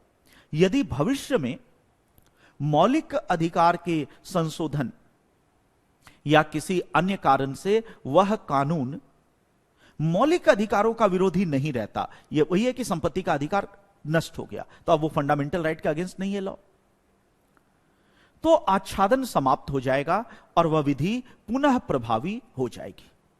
तो यह 13 क्लॉज 1 है और 13 क्लॉज 1 में हमें याद रखना है कि आच्छादन का सिद्धांत है, लिखा हुआ नहीं है बट आच्छादन। तो अब यह चीज क्लियर होगी कि संविधान पूर्व की विधियां बची, इसका सारांश क्या निकलता है 13 क्लॉज 1 को यदि एकदम अब सरल लैंग्वेज में कहे तो इसका सारांश यह निकलता है कि संविधान लागू होने से पहले की विधियां, कानून भी इस देश में लागू हैं, बहुत सारे लागू हैं, लेकिन उस कानून का जो हिस्सा मौलिक अधिकार के विरुद्ध है वो हिस्सा रद्द नहीं होगा, वो हिस्सा अप्रभावी हो जाएगा। अब देखो अप्रभावी और रद्द में क्या अंतर है। रद्द का मतलब परमानेंटली खत्म, अप्रभावी का मतलब है लेकिन लागू नहीं है, तो रद्द नहीं होगा, अप्रभावी हो जाएगा, इनइफेक्टिव हो जाएगा, दूसरे शब्दों में ग्रहण लग जाएगा। और इसी की तुलना विद्वानों ने की है आच्छादन के सिद्धांत से, ग्रहण के सिद्धांत से, कि सूर्य और पृथ्वी के बीच चंद्रमा आ गया।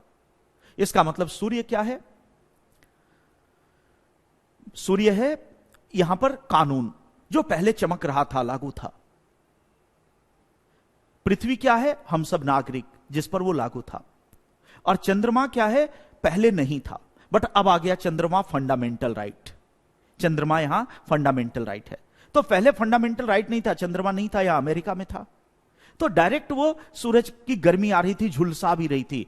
अब कह रहा है कि बीच में चंद्रमा आ गया, चंद्रमा ने झुलसाने वाले हिस्से को रोक दिया, आच्छादित कर दिया, तो बाकी रोशनी आ रही है बट उसका एक हिस्सा जो मौलिक अधिकार के खिलाफ है, चंद्रमा के खिलाफ है, वो ढक गया। वो खत्म नहीं हुआ है, वो है बट आ नहीं रहा। भविष्य में किसी कारण से यदि चंद्रमा खिसक जाए, नहीं खिसके, जब तक टिका रहेगा तब तक वो अप्रभावी रहेगा, बट भविष्य में यदि संपत्ति का अधिकार ही खत्म हो जाए तो माना जाएगा कि चंद्रमा हट गया और आच्छादन खत्म हो जाएगा। तो इसीलिए इसको ग्रहण का सिद्धांत या आच्छादन का सिद्धांत कहते हैं।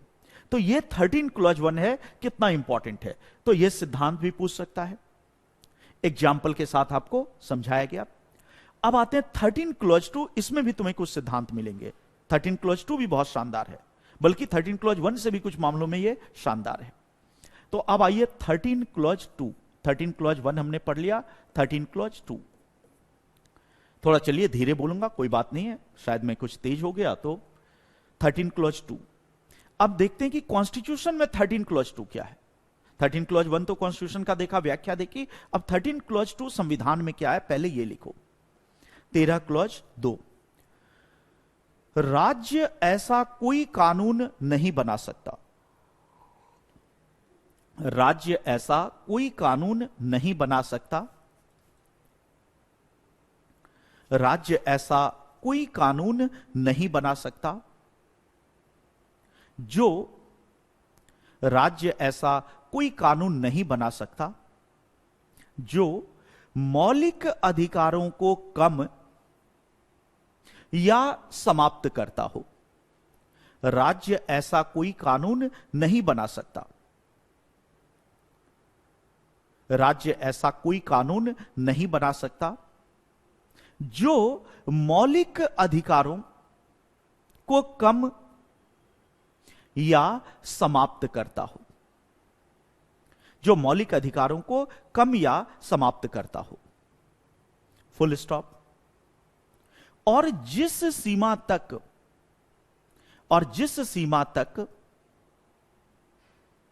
राज्य का कानून और जिस सीमा तक राज्य का कानून मौलिक अधिकारों को कम या समाप्त करता है, और जिस सीमा तक राज्य का कानून मौलिक अधिकारों को कम या समाप्त करता है, और जिस सीमा तक राज्य का कानून मौलिक अधिकारों को कम या समाप्त करता है,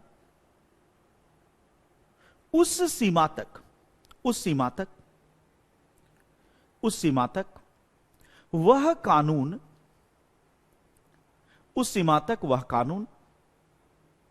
शून्य होगा। उस सीमा तक वह कानून शून्य होगा। फिर से एक बार मैं बोलता हूं कि राज्य ऐसा कोई कानून नहीं बना सकता जो मौलिक अधिकारों को कम या समाप्त करता हो, और जिस सीमा तक कोई कानून मौलिक अधिकारों को कम या समाप्त करता है, उस सीमा तक वह कानून शून्य होगा। उस सीमा तक वह कानून शून्य होगा। अच्छा, अगर कभी नेटवर्क वगैरह की प्रॉब्लम आ जाए तो ये लेक्चर्स आपके अकाउंट में भी हैं, तो बाद में भी इसको देख लेना, क्योंकि इससे मेरा फ्लो टूट जाता है, क्योंकि बहुत ही जटिल चीजें चल रही है। तो एक आध लाइनें अगर किसी की रह जाए बाय द वे, क्योंकि ये बहुत नेचुरल है कि हर जगह नेटवर्क एज इट इज नहीं है कि हमेशा आता है कि मेरा नेटवर्क भी खत्म हो जाता है। तो जब जीवन का ही नेटवर्क परमानेंट नहीं है, कोविड में कितने लोगों का नेटवर्क उड़ गया, तो इसीलिए उसको बाद में भी थोड़ा सा कर लेना है। बाकी मैं बोलता ही चलूंगा, रिपीटेशन तो होता ही रहेगा। अब आते हैं 13 क्लॉज 2। इसको पहले समझिए और इसको भी हम लोग जहां तक जरूरी होगा जरूर लिखेंगे। सबसे पहली बात, 13 क्लॉज 1 और 13 क्लॉज 2 में क्या अंतर है कि 13 क्लॉज 1 संविधान लागू होने से पहले के कानूनों के लिए था, जबकि 13 क्लॉज 2 संविधान लागू होने के बाद के कानूनों के लिए। याद करो कि राज्य ऐसा कोई कानून नहीं बनाएगा, मतलब यह बाद की बात है, लागू होने के बाद। तो वो 26 जनवरी 1950 से पहले के कानूनों की बात कर रहा है, और ये 26 जनवरी 1950 के बाद भविष्य में जो कानून बनेंगे, जो कानून आज बन रहा है, या जो 26 जनवरी 1950 के बाद कानून बनना है, उसके लिए। तो डिफरेंस समझिए। 13 क्लॉज 1 संविधान पूर्व की विधि, आईपीसी की बात कर रहा है, और 13 क्लॉज 2 जो भविष्य में कानून बनेंगे। हां, अभी जो जस्ट लिखा है वो 13 क्लॉज 2 था। तो 13 क्लॉज 2 केवल फंडामेंटल राइट पर है, जो वर्ड से वही वर्ड मानना है। तो संविधान में अगर मौलिक अधिकार लिखा है तो मौलिक अधिकार है, बाकी अधिकारों का उल्लंघन करने पे वो रद्द नहीं होगा, फंडामेंटल पे होगा। ग्रहण केवल और केवल फंडामेंटल राइट लगाएगा। अगर वही शब्द है तो वही शब्द सही है। तो अब देखो, संविधान लागू होने के बाद के कानून से संबंध है 13 क्लॉज 2। तो 13 क्लॉज 1 कह रहा है कि संविधान से पहले का कानून यदि फंडामेंटल राइट के अगेंस्ट है तो वो भी रद्द होगा, वो भी अप्रभावी होगा। और भविष्य में भी ऐसा कोई कानून नहीं बनेगा जो मौलिक अधिकारों को कम करता है या समाप्त करता है। तो इस तरह से 13 क्लॉज 1 और 13 क्लॉज 2 दोनों फंडामेंटल राइट की ही बात कर रहा है, उसी को वरीयता दे रहा है, और कह रहा है कि 13 क्लॉज 1 की संविधान के पहले का कानून यदि फंडामेंटल राइट विरोधी है, कानून ढक जाएगा। और 13 क्लॉज 2 कहता है कि भविष्य में भी, फ्यूचर में भी, यदि राज्य ने, अब राज्य का मतलब संसद भी है, राज्य का मतलब विधानमंडल भी, याद करो आर्टिकल 12 का राज्य। तो भविष्य में भी यदि राज्य ने, संसद ने, विधानमंडल ने, जो कानून बनाने की शक्ति रखती है, भविष्य में भी यदि ऐसा कोई कानून बना दिया जो मौलिक अधिकारों के अगेंस्ट है, तो वह कानून भी शून्य हो जाएगा। तो पहला अंतर कि वो संविधान के पहले की विधि है, यह संविधान के बाद के कानून से संबंधित है। कुछ चीजें अब इसकी व्याख्या लिखते हैं। तो यह हमने समझा कि संविधान लागू होने के बाद वही चीज मना कर रहा है। थोड़ा इसकी व्याख्या लिखिए। 13 क्लॉज 2 13 क्लॉज 2 से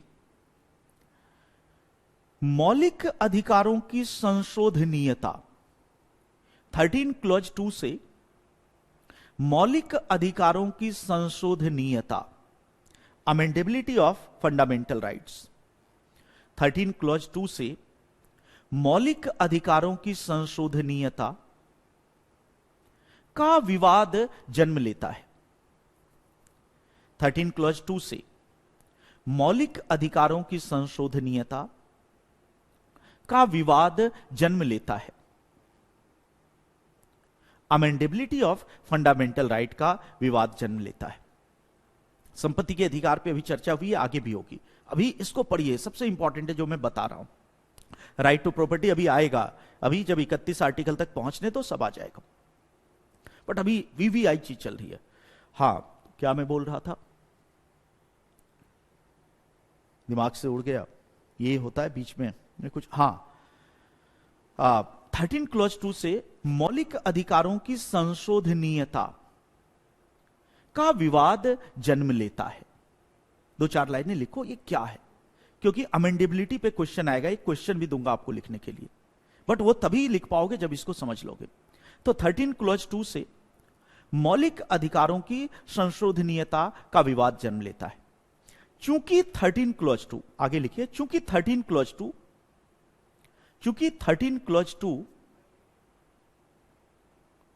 मौलिक अधिकार, चूंकि 13 क्लॉज 2 मौलिक अधिकार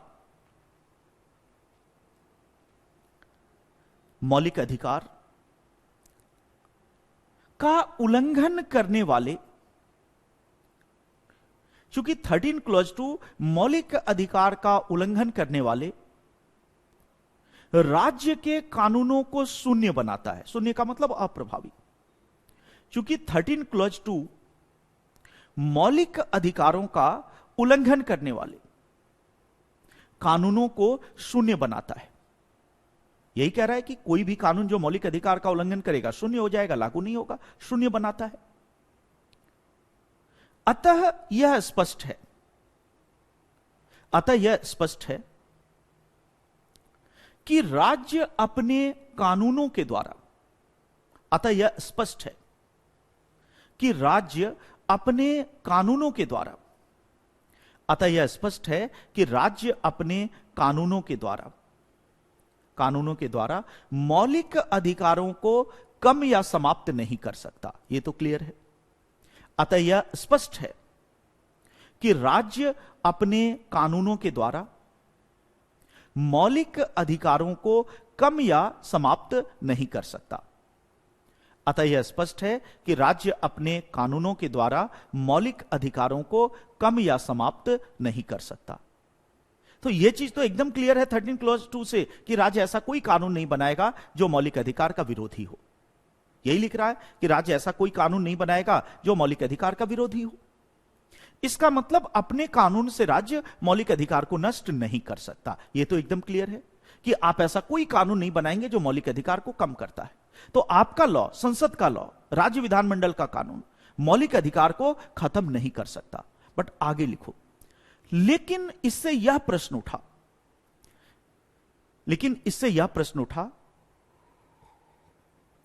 कि क्या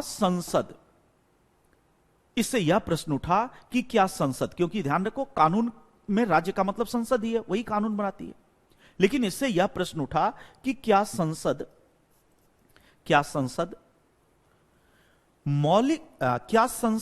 संविधान संशोधन के द्वारा, इससे यह प्रश्न उठा कि क्या संसद संविधान संशोधन के द्वारा मौलिक अधिकारों को कम या समाप्त कर सकती है। लेकिन इससे यह प्रश्न उठा कि क्या संसद संविधान संशोधन के द्वारा मौलिक अधिकारों को कम या समाप्त कर सकती है। क्या संसद संविधान संशोधन के द्वारा मौलिक अधिकारों को कम या समाप्त कर सकती है? दूसरे शब्दों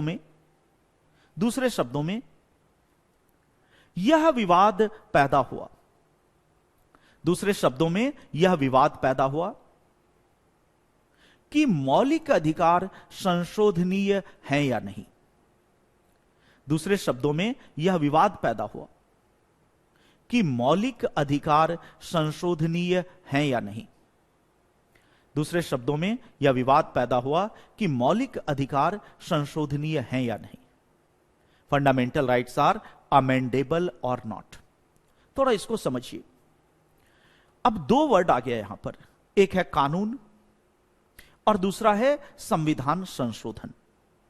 कानून भी संसद बनाती है। आर्टिकल 13 में कौन सा वर्ड बार बार आ रहा है? विधि, इंग्लिश में लॉ, तो मतलब कानून। कानून भी संसद बनाती है और संविधान में संशोधन भी संसद ही करती है। कानून भी संसद बनाती है और संविधान में संशोधन भी संसद ही करती है। कानून बनाने की प्रक्रिया और संविधान संशोधन की प्रक्रिया काफी मिलती जुलती है। तो इसमें भी लोकसभा में बहस होगी, चर्चा होगी, वोटिंग होगी, और संशोधन में भी, दोनों में मिलती जुलती है।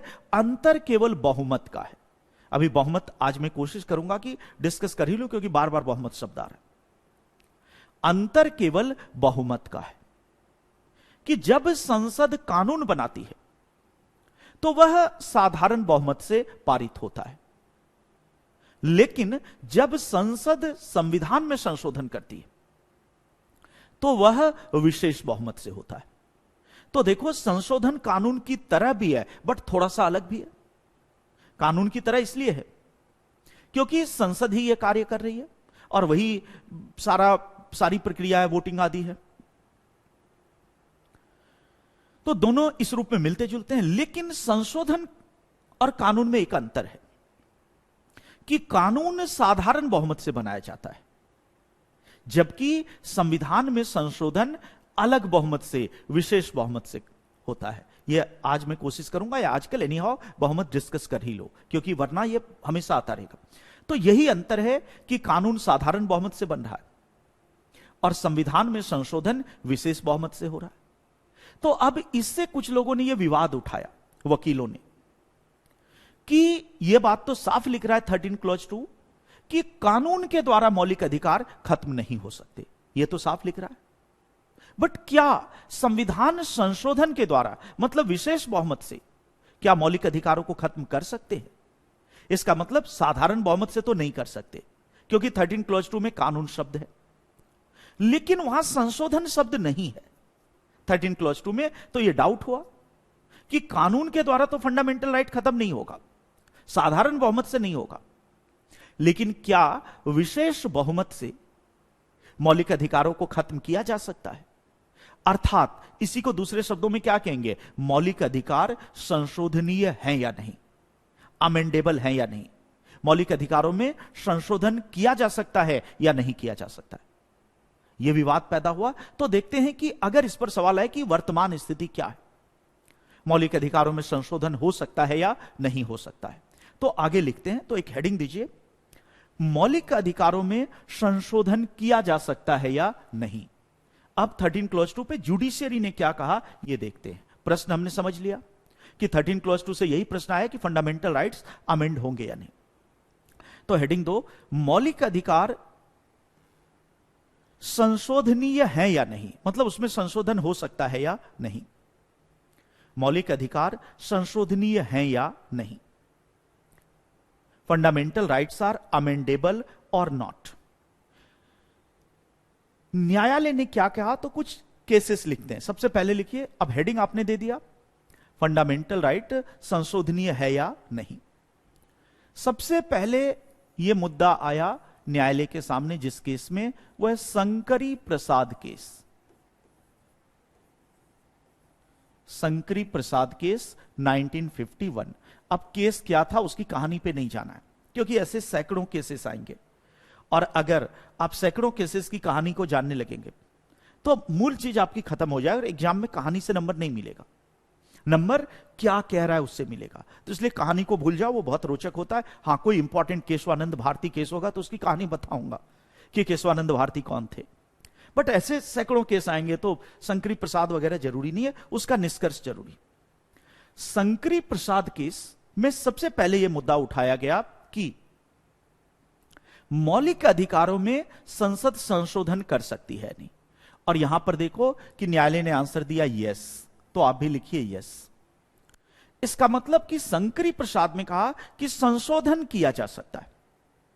इसका मतलब कि साधारण बहुमत से आप मौलिक अधिकारों को खत्म नहीं कर सकते। 13 क्लॉज 2 कह रहा है कि कानून नहीं बनेगा, लेकिन विशेष बहुमत, बिल्कुल बिल्कुल जो मैं लिखवा रहा हूं वो तो एग्जाम में जरूर लिखना है। तो यह तो तय हो गया। शंकरी प्रसाद में कह रहे हैं कि नहीं, साधारण बहुमत तो नहीं, लेकिन संशोधन विशेष बहुमत से होता है। तो आप साधारण बहुमत से नहीं करेंगे मौलिक अधिकार खत्म, लेकिन संविधान संशोधन के द्वारा खत्म किया जा सकता है। इसका मतलब सिंपली कि शंकरी प्रसाद में कह रहा है फंडामेंटल राइट्स आर अमेंडेबल, मौलिक अधिकारों में संशोधन होगा।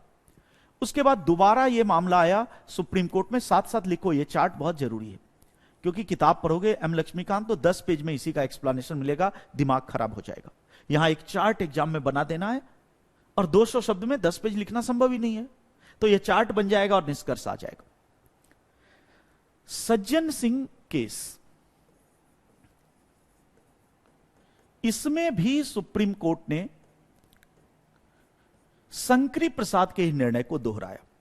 इसका मतलब 1965 तक, सज्जन सिंह केस तक सुप्रीम कोर्ट यह मान रहा है कि मौलिक अधिकारों में संशोधन किया जा सकता है। Fundamental rights are amendable, 13 clause 2 की यह व्याख्या दे रहा है। उसके मूल में क्या है 13 क्लॉज 2, कि अमेंड होगा कि नहीं, प्रश्न वहीं से निकला। तो सज्जन सिंह केस में कह रहा है यस, मौलिक अधिकार संशोधित होंगे, साधारण बहुमत से नहीं होगा कानून के द्वारा, बट विशेष बहुमत से होगा, संशोधन के द्वारा खत्म हो सकता है। लेकिन उसके बाद आता है ऐतिहासिक गोलकनाथ केस, जो प्री में इसलिए पूछा जाता है क्योंकि एक अलग ही केस था।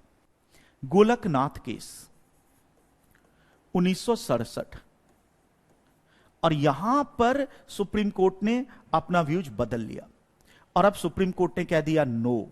तो यही चीज पूछा जाता है कि वो कौन सा केस था जिसमें सर्वोच्च न्यायालय ने कहा कि मौलिक अधिकारों में संशोधन नहीं हो सकता। किस केस में सुप्रीम कोर्ट ने यह कहा कि फंडामेंटल राइट्स अमेंड नहीं होंगे?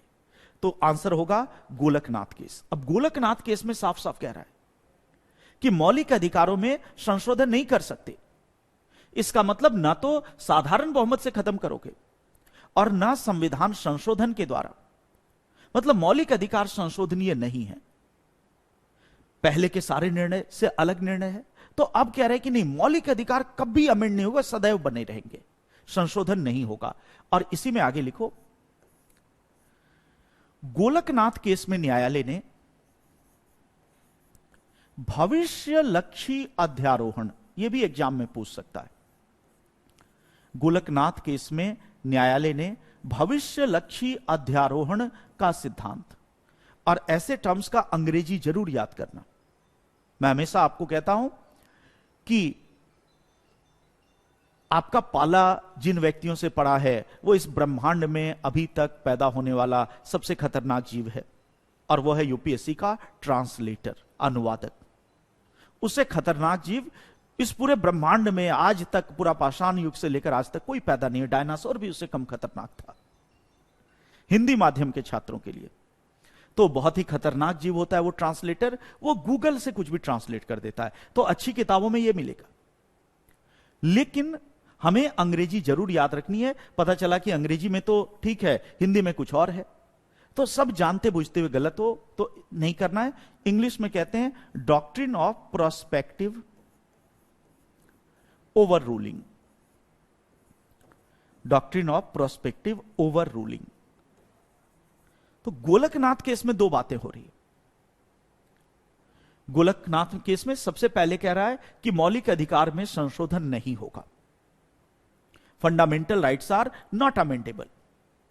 और फर्दर क्या कह रहा है कि भविष्यलक्षी अध्यारोहण का सिद्धांत लागू होगा। थोड़ा इसको समझो, ये क्या है। अध्यारोहण या ओवर रूल का मतलब क्या है, इसको मैं लिखवा दूंगा, बट अभी समझ लीजिए, मैं डिक्टेट करवा दूंगा, कोई बात नहीं, कि भविष्यलक्षी अध्यारोहण का सिद्धांत क्या है, डिक्टेट करवा दूंगा, बट पहले देखो कि इसका मतलब क्या है। अध्यारोहण, भविष्यलक्षी अध्यारोहण का मतलब होता है खत्म करना, मतलब समाप्त करना। जैसे आप कोई सुझाव दे, मैं कहता अध्यारोहित कर देता हूं, ओवर रूल्ड। आपने अगर फिल्मों में कोई कोर्ट का सीन देखा होगा, जॉली एलएलबी मूवी याद करो, तो उसमें वकील बहस कर रहा है, तो एक वकील ऑब्जेक्शन करता है कि नहीं माय लॉर्ड, जज साहब ऐसा नहीं होगा।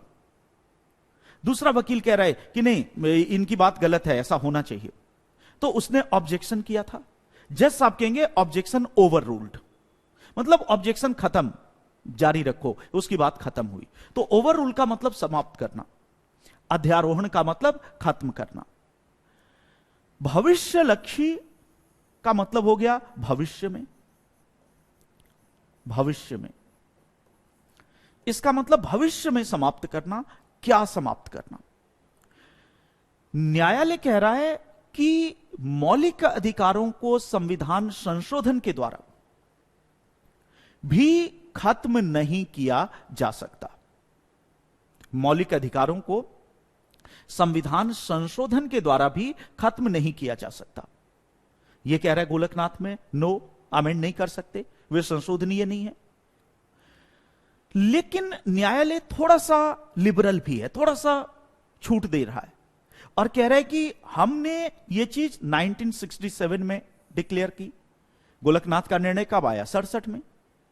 तो कह रहा है कि हम आज ये, इससे पहले तो माना जा रहा है कि अमेंडेबल है, इससे पहले यह माना जा रहा है कि फंडामेंटल राइट्स अमेंड हो सकते, बट अब कह रहा है 67 में आकर कि अमेंड नहीं होगा।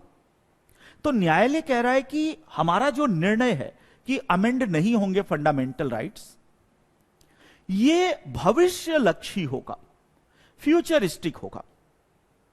इसका मतलब हमारा निर्णय आज के बाद से लागू होगा। कब से लागू होगा? 67 में जिस दिन निर्णय दिया उसके बाद से। और कह रहा है कि हमने आज निर्णय दिया, तो आज के बाद मतलब भविष्य में अगर आपने कोई अमेंडमेंट किया, भविष्य में अगर आपने कोई अमेंडमेंट किया, तो हम अध्यारोहित करेंगे आपके अमेंडमेंट को, हम ओवर रूल करेंगे, हम खत्म करेंगे, क्योंकि आपको अमेंडमेंट की पावर नहीं है। कह रहा है कि आपको फंडामेंटल राइट को अमेंड करने की पावर नहीं है। तो कह रहा है कि हम आज ये चीज कह रहे हैं 67 में, आज के दिन, कि फंडामेंटल राइट को अमेंड करने की पावर आपको नहीं है। इसके बाद भी अगर आपने कर दिया, तो भविष्य में अगर आपने कर दिया, आज के बाद कर दिया, अगर आपने कर दिया, तो आपके अमेंडमेंट को हम खत्म करेंगे, आपके मामले को रद्द कर देंगे और हमसे फिर से बहाल कर देंगे। भविष्यलक्षी अध्यारोहण। लेकिन यह प्रश्न उठा कि 1967 से पहले यदि मौलिक अधिकारों में कोई संशोधन किया जा चुका है, तो उसका क्या होगा? क्योंकि उससे पहले तो अमेंडेबल था। और आगे पढ़ेंगे, पहला संशोधन वो भी मौलिक अधिकारों में संशोधन करता है। तो कह रहा है कि 67 में माय लॉर्ड तुम ये कह रहे हो कि संशोधन नहीं होगा, बट 67 से पहले तुम ही बोल रहे थे कि होगा। तो उससे पहले यदि संसद ने कुछ संशोधन कर रखे, तो उन संशोधनों की स्थिति क्या होगी? क्या वो भी रद्द हो जाएंगे या वो बने रहेंगे? तो न्यायालय कह रहा है वो बने रहेंगे। इसलिए भविष्यलक्षी अध्यारोहण, समाप्ति किन संशोधनों की होगी? जो भविष्य में किए जाएंगे। भविष्य का मतलब निर्णय दिए जाने के दिन के बाद। इससे पहले यदि कोई संशोधन हो चुका है, तो वो बना रहेगा, उसको न्यायालय रद्द नहीं करेगा। न्यायालय भूतलक्षी नहीं कर रहा, न्यायालय क्या कर रहा है? भविष्यलक्षी। तो न्यायालय ने एक तरह से थोड़ी सी छूट दी। तो कुल मिलाकर गोलकनाथ का निर्णय क्या कहता है? गोलकनाथ का निर्णय यह कहता है कि फंडामेंटल राइट्स अमेंड नहीं होंगे, लेकिन यदि 67 से पहले आपने कुछ बदलाव किए तो हम उसको माफ करते, वो कायम रहेंगे। भविष्य में यदि आपने कोई भी संशोधन किया, किसी भी प्रकार मौलिक अधिकारों को खत्म करने की कोशिश की भविष्य में, तो हम आपके द्वारा किए गए ऐसे संशोधन को अध्यारोहण कर देंगे, ओवररूल कर देंगे। यह है भविष्यलक्षी अध्यारोहण का सिद्धांत। इसको लिख लो। क्योंकि मुझे पता है कि अभी तो पूरा क्लियर हो रहा है, माइंड में क्लियर हो रहा है, और अगर मैं नहीं लिखवाऊंगा, इसको 10 बार रिवीजन नहीं होगा, तो माइंड से क्लियर हो जाएगा। तो डॉक्टर साहब के छात्र बनने के बाद अगर माइंड से क्लियर हो जाए तो बहुत दुख की बात होगी। तो लिखिए, क्या लिखेंगे? भविष्यलक्षी अध्यारोहण का सिद्धांत, शब्दों में कि भविष्यलक्षी अध्यारोहण का सिद्धांत क्या है, इसको लिखवा रहे हैं। भविष्यलक्षी अध्यारोहण का सिद्धांत, भविष्यलक्षी अध्यारोहण का सिद्धांत गोलकनाथ केस के निर्णय को, भविष्यलक्षी अध्यारोहण का सिद्धांत गोलकनाथ केस के निर्णय को, यही वाला गोलकनाथ केस के निर्णय को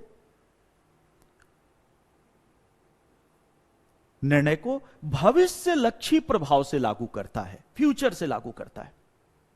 गोलकनाथ केस, भविष्यलक्षी अध्यारोहण का सिद्धांत गोलकनाथ केस के निर्णय को भविष्यलक्षी प्रभाव से लागू करता है, भविष्यलक्षी प्रभाव से लागू करता है। अर्थात भविष्य में यदि संसद, और भविष्य का मतलब 67 के बाद, भविष्य में यदि संसद, अर्थात भविष्य में यदि संसद मौलिक अधिकारों को कम या समाप्त करती है, भविष्य में यदि संसद मौलिक अधिकारों को कम या समाप्त करती है, फ्यूचर में, भविष्य में यदि संसद मौलिक अधिकारों को कम या समाप्त करती है, मौलिक अधिकारों को कम या समाप्त करती है, तो न्यायालय संसद के ऐसे कार्य को अध्यारोहण या समाप्त कर देगा। तो न्यायालय संसद के ऐसे कार्य को समाप्त, और ब्रैकेट में लिख लो अध्यारोहण ताकि क्लैरिटी रहे। तो न्यायालय संसद के ऐसे कार्य को समाप्त, ब्रैकेट में अध्यारोहण कर देगा, ओवर रूल कर देगा, खत्म कर देगा। न्यायालय संसद के ऐसे कार्य को समाप्त कर देगा, अध्यारोहण कर देगा, फुल स्टॉप। लेकिन यदि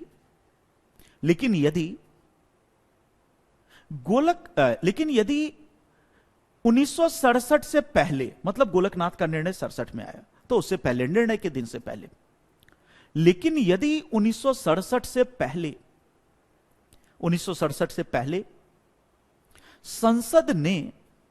संसद ने मौलिक अधिकारों में कोई संशोधन किया है, लेकिन यदि 1967 से पहले मौलिक अधिकारों में, 1967 से पहले संसद ने मौलिक अधिकारों में कोई संशोधन किया है, मौलिक अधिकारों में कोई संशोधन किया है, तो वे संशोधन बने रहेंगे, तो वे संशोधन बने रहेंगे। 1967 से पहले संसद ने मौलिक अधिकारों में कोई संशोधन किया, मतलब अतीत काल में किया है, तो वे संशोधन बने रहेंगे। तो एक लाइन में इतना जानो, भविष्यलक्षी का मतलब भविष्य में अगर तुमने शैतानी की, मौलिक अधिकारों को खत्म किया, तो हम तुम्हारे निर्णय को ही खत्म करेंगे, हम ओवर रूल करेंगे तुम्हारे उस अमेंडमेंट को, क्योंकि तुम अमेंड नहीं कर सकते। तो इस मामले में गोलकनाथ का केस बहुत इंपॉर्टेंट था, क्योंकि इसके द्वारा मौलिक अधिकारों को संशोधन की सीमा से परे कर दिया। अब कहा कि फंडामेंटल राइट अमेंड होगा ही नहीं। तो यह केस पीटी के लिए भी याद रखना, और यह सिद्धांत भी। इस तरह से हम देखते हैं कि गोलकनाथ केस ने संसद की शक्ति पर एक रोक लगा दी, वही पार्लियामेंट से एक बड़ी पावर छीन ली। कौन सी पावर छीन ली? गोलकनाथ के केस में एक बड़ी पावर छीन ली, और वो बड़ी पावर कौन सी छीन ली? संविधान में संशोधन करने की शक्ति। बहुत मजा आ रहा है पढ़ने में, बहुत अच्छी बात है ब्रजेश जी। अगर कुछ छूट जा रहा है तो ये वीडियो रहेगा, मैं आज बात कर लूंगा, ये वीडियो रहेगा, तो बीच में देख लेना। और इस बैच में ऑफ कोर्स समय ज्यादा है, तो आपको पता है सब खेल समय का है। अगर डॉक्टर साहब के पास संपत्ति का अधिकार आएगा, अभी चिंता मत करिए, अभी 13 पढ़िए ना, जब 31 में पहुंचूंगा पूरा विस्तार से बताऊंगा क्यों खत्म हुआ। अभी इसको समझना है। और वही बात है कि जितना समय डॉक्टर साहब को दोगे, तो इंसान है तो उसी के अकॉर्डिंग ही तो चलेंगे। तो इस बार बहुत अच्छी बात है कि समय की कोई सीमा नहीं है, तो इसलिए बहुत आराम आराम से हम लोग चल रहे हैं। तो इसीलिए पूरे विस्तार से इस बार होगा, और इस बार सारे प्रश्न भी होंगे। तो सारी बात, मतलब अब ये नहीं समझना कि डॉक्टर साहब बेईमानी, बट आप कहोगे कि मुझे अगर कहा जाए कि आपको इतना ही करना है, तो मैं इंसान ही हूं ना, भगवान तो हूं नहीं।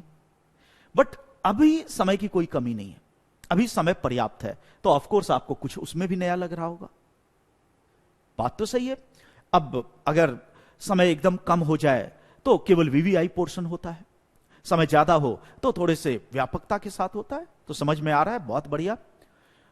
नीलू लिख रहे हैं आप डॉक्टर भी हैं क्या? नहीं, डॉक्टर तो हैं लेकिन नकली वाले। डॉक्टर में नकली वाला हूं। आप कहेंगे नकली वाला डॉक्टर कौन होता है? जो पीएचडी कर लेता है। तो एक डॉक्टर होता है जो मेडिकल साइंस पढ़ता है, वो वाला है। बट एक डॉक्टर नकली वाला होता है। हेमा जी को एक अधिकारी बनाया गया, तो बिल्कुल अगर किसी को अधिकारी परमानेंटली बनाया गया जैसे मीरा, तो उस पद पे जब तक है तब तक माना जाएगा कि वो राज्य है, वो कोई भेदभाव नहीं कर सकती। जैसे अभी आपने देखा ना, किसको, मीरा जो रजत पदक जीत कर आई, उसको डायरेक्ट एएसपी बना दिया। तो अगर वो एएसपी है तो जब तक उस पद पे है तो राज्य का पद है, अगर वो कोई भेदभाव करेगी तो नहीं चलेगा। पीएचडी होल्डर वाले डॉक्टर है पॉलिटिकल साइंस के, तो असली डॉक्टर मत समझिएगा। कई बार ऐसा बहुत कंफ्यूजन होता है। अभी जानते हैं, इससे बचने के लिए मैंने अभी 2 साल पहले टॉप फ्लोर का मकान खरीद लिया। पहले मैं नीचे वाले रहता था, क्योंकि जमीन पे रहने वाला आदमी किसान के परिवार का बेटा, तो मुझे पता था कि जमीन पे रहने से ज्यादा मजा आता है, और सबसे ग्राउंड फ्लोर पे रहता था। बोर्ड में लगवा रखा था डॉक्टर मंजेश कुमार, तो कभी ये कभी वो, मतलब कभी ठेले वाला गुजर रहा है तो नॉक कर दिया, मतलब ये डॉक्टर साहब ये दवा बता देते। तो परेशान हो गया कि भाई किस किस को, और शर्म भी आती थी। एक मन हुआ कि ये नेम प्लेट पे उखड़वा दे, उखड़वाना संभव नहीं था क्योंकि लगा हुआ था वो पूरा पत्थर। एक हुआ कि कालिक पुतवा दें, फिर कहा कि इससे और सब सोचेंगे अपने ही नाम पे कालिक पोत रहा है, चलो ऊपर ही चलते हैं, बहुत ऊपर तो नहीं। तो इसलिए नकली वाला डॉक्टर, कोई ये मत पूछना कि क्या दवाई है, दवाई सर्दी खांसी की भी मुझे नहीं आती है। हाँ, अब आ जाइए गोलकनाथ। गोलकनाथ केस में संसद की शक्ति पर रोक लगा दी गई, मतलब एक बड़ी रोक लगा दी गई। पहले क्या था कि पार्लियामेंट फंडामेंटल राइट को संशोधन के द्वारा खत्म कर सकती थी, विशेष बहुमत से खत्म कर सकती थी, लेकिन अब विशेष बहुमत से भी अब खत्म कर ही नहीं सकती। तो एक तरह से गोलकनाथ केस ने संसद की शक्ति पर एक रोक लगा दी। अब यहां देखो कि संसद को भी यह पावर है, वो भी कमजोर नहीं है। संसद को यह पावर है कि वह संविधान में संशोधन कर दे, और संविधान में संशोधन करके न्यायालय के निर्णय को बदल दे। वह संविधान में संशोधन कर दे और संविधान में संशोधन करके न्यायालय के निर्णय को बदल दे। आगे लिखो, 24वां संशोधन संसद ने यही किया। 24वां संविधान संशोधन 1971, 24वां संविधान संशोधन 1971, इसके द्वारा भारत के संविधान में संशोधन किया गया और 13 क्लॉज 4 जोड़ा गया। पहले मूल संविधान में क्या था? 13 क्लॉज 1, 13 क्लॉज 2, 13 क्लॉज 3। तो 13 क्लॉज 1 हमने पढ़ा, 13 क्लॉज 2 हम पढ़ रहे हैं, 13 क्लॉज 3 भी आगे आ जाएगा। 13 क्लॉज 4 नहीं था, 3 तक ही था। अब उन्होंने क्या जोड़ दिया? 13 क्लॉज 4, 13 क्लॉज 4 जोड़ दिया। 24वां संविधान संशोधन 1971, इसके द्वारा 13 क्लॉज 4 जोड़ा गया। तो आर्टिकल 13 में एक क्लॉज जोड़ा गया, और 13 क्लॉज 4 क्या कह सकता है? इसको लिख लो, यस मैंने लिखा है बट लिखो, 13 क्लॉज 4 क्या कहता है?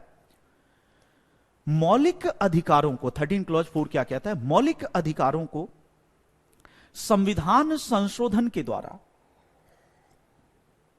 मौलिक अधिकारों को संविधान संशोधन के द्वारा समाप्त किया जा सकता है। मौलिक अधिकारों को संविधान संशोधन के द्वारा समाप्त किया जा सकता है। मौलिक अधिकारों को संविधान संशोधन के द्वारा समाप्त किया जा सकता है। इसका मतलब कि फिर नो से यस कर दिया पार्लियामेंट ने, इसलिए मैंने यस लग दिया। अब उन्होंने कॉन्स्टिट्यूशन में यह चीज लिख दी कि मौलिक अधिकार को संविधान संशोधन के द्वारा खत्म किया जा सकता है। कारण कि इंदिरा गांधी का दौर था, इंदिरा गांधी एक मजबूत प्रधानमंत्री थी, और एक मजबूत प्रधानमंत्री अपनी शक्तियों, क्योंकि ध्यान रखो एक संसदीय सरकार में आखिर में तो प्राइम मिनिस्टर के ही दल की सरकार है। अभी मोदी जी अगर प्राइम मिनिस्टर है तो उन्हीं के दल की सरकार है, उन्हीं का बहुमत है। तो अगर संसद की शक्ति कम होती है तो इनडायरेक्टली मोदी जी की शक्ति कम होती है, क्योंकि उन्हीं का बहुमत है, वही कानून। तो एक तरह से पार्लियामेंट की शक्ति कम हो रही है तो इंदिरा गांधी की शक्ति कम हो रही है। और इंदिरा गांधी मनमोहन सिंह की तरह मौनी बाबा नहीं थी। मैं हमेशा कहता हूं कि यदि सरदार पटेल लौह पुरुष थे तो लौह महिला इंदिरा गांधी ही थी और कोई लौह महिला नहीं थी। तो आयरन मैन यदि पटेल साहब थे तो आयरन लेडी इस देश में इंदिरा गांधी पैदा हुई।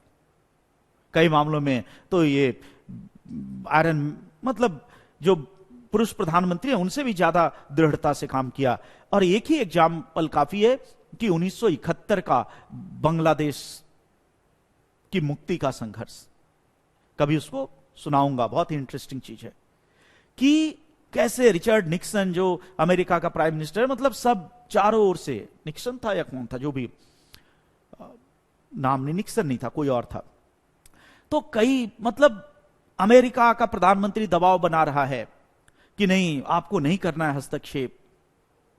पूरी दुनिया में दौरा किया इंदिरा गांधी ने, हर जगह अपने लिए समर्थन जुटाया। मतलब एक निर्णायक कार्रवाई करने का वो शायद निर्णय ले चुकी थी, पूरी दुनिया का दौरा किया। अमेरिका उस समय हमारा शत्रु हुआ करता था, उसके राष्ट्रपति से भी मिला, अपनी परिस्थिति बताई। और इधर से क्या है कि आग को भड़का भी रहे, अपने अधिकारियों को, रॉ को, जासूसों ने कहा कि भड़काते रहो बांग्लादेश का मामला, बाकी हम एक बार सबसे बात करके सबको बता के आ जा रहे हैं कि वहां पे आग भड़क रही है बांग्लादेश में। और सब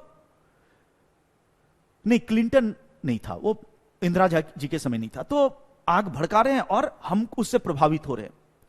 हमने क्या हर पूरी दुनिया में क्या प्रचारित किया इंदिरा जी ने कि ये जो आंतरिक पाकिस्तान का संघर्ष है, क्योंकि बांग्लादेश पाकिस्तान ही हुआ करता था, उस आंतरिक संघर्ष के कारण इतना वहां जुल्म कर रहा है पाकिस्तान अपने ही नागरिकों पे, ये पूरी दुनिया को बताया कि उसके नागरिक भाग भाग के हमारी सीमा में आ जाते हैं, क्योंकि बॉर्डर मिलता है, तो हमारी हालत खराब हो रही है।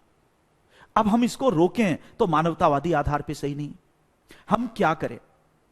और अब निर्णायक तौर पर हमें एक्शन लेना पड़ेगा। तो ये पूरी दुनिया को कन्विंस किया, पश्चिमी देशों ने, पूरे यूरोप ने, अमेरिका ने धमकी भी दी कि कोई कार्रवाई करने पे हो जाएगा। इंदिरा गांधी सबको समझा गया और उसके बाद आपको पता ही है कि कैसे भारत की सेना ने हस्तक्षेप किया।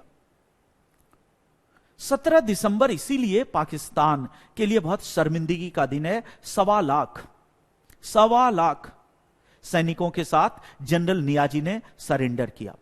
पाकिस्तान की सेना का जो वहां पे बॉस था बांग्लादेश में, जो कंट्रोल करने आया था, 1.25 लाख सैनिकों के साथ उसने सरेंडर किया अपने जनरल अरोड़ा के साथ 17 दिसंबर को। एक मूवी भी बनी थी 17 दिसंबर, कभी देखना। सरेंडर किया तो वो भी एक दौर था, वो भी चीज हमने देखा कि मतलब कैसे ये हुआ घुटने टेकवाना। कम से कम चीन के युद्ध में ऐसा सरेंडर नहीं करना पड़ा हमें। वहां तो हमने सरेंडर करवाया, हस्ताक्षर हुआ, सबने हथियार सौंपे आके। तो यह अपमान आज तक पाकिस्तान नहीं भूल पाया है। 17 दिसंबर उसके लिए एक नासूर है, इसलिए वो आतंकवाद येन केन प्रकारेन चाहता है कि इंडिया को तोड़ दें, क्योंकि किसी को आप घुटनों पे लाके खड़ा कर दोगे तो वो कभी भूल नहीं पाएगा। तो वो केवल, और आप देखो कि उसका दूरगामी परिणाम कितना शानदार है। इमेजिन करिए कि आज पाकिस्तान आपके पूरब में भी होता, आपके इधर बांग्लादेश की जगह पाकिस्तान होता तो सांप के 2 मुंह होते, उससे निपटना बहुत कठिन होता। एक मुंह आपने काटकर फेंक दिया, तो अब एक ही मुंह से तो निपट रहे हैं, और उम्मीद करता हूं कि एक मुंह को मोदी जी फिर 2 बार काटेंगे। अभी बलूचिस्तान का मामला होना बाकी है, तो एनीवे उस पर कभी चर्चा करूंगा। हां, अब आते हैं कि इंदिरा गांधी, इंदिरा गांधी से बात देखो वहां तक चली गई।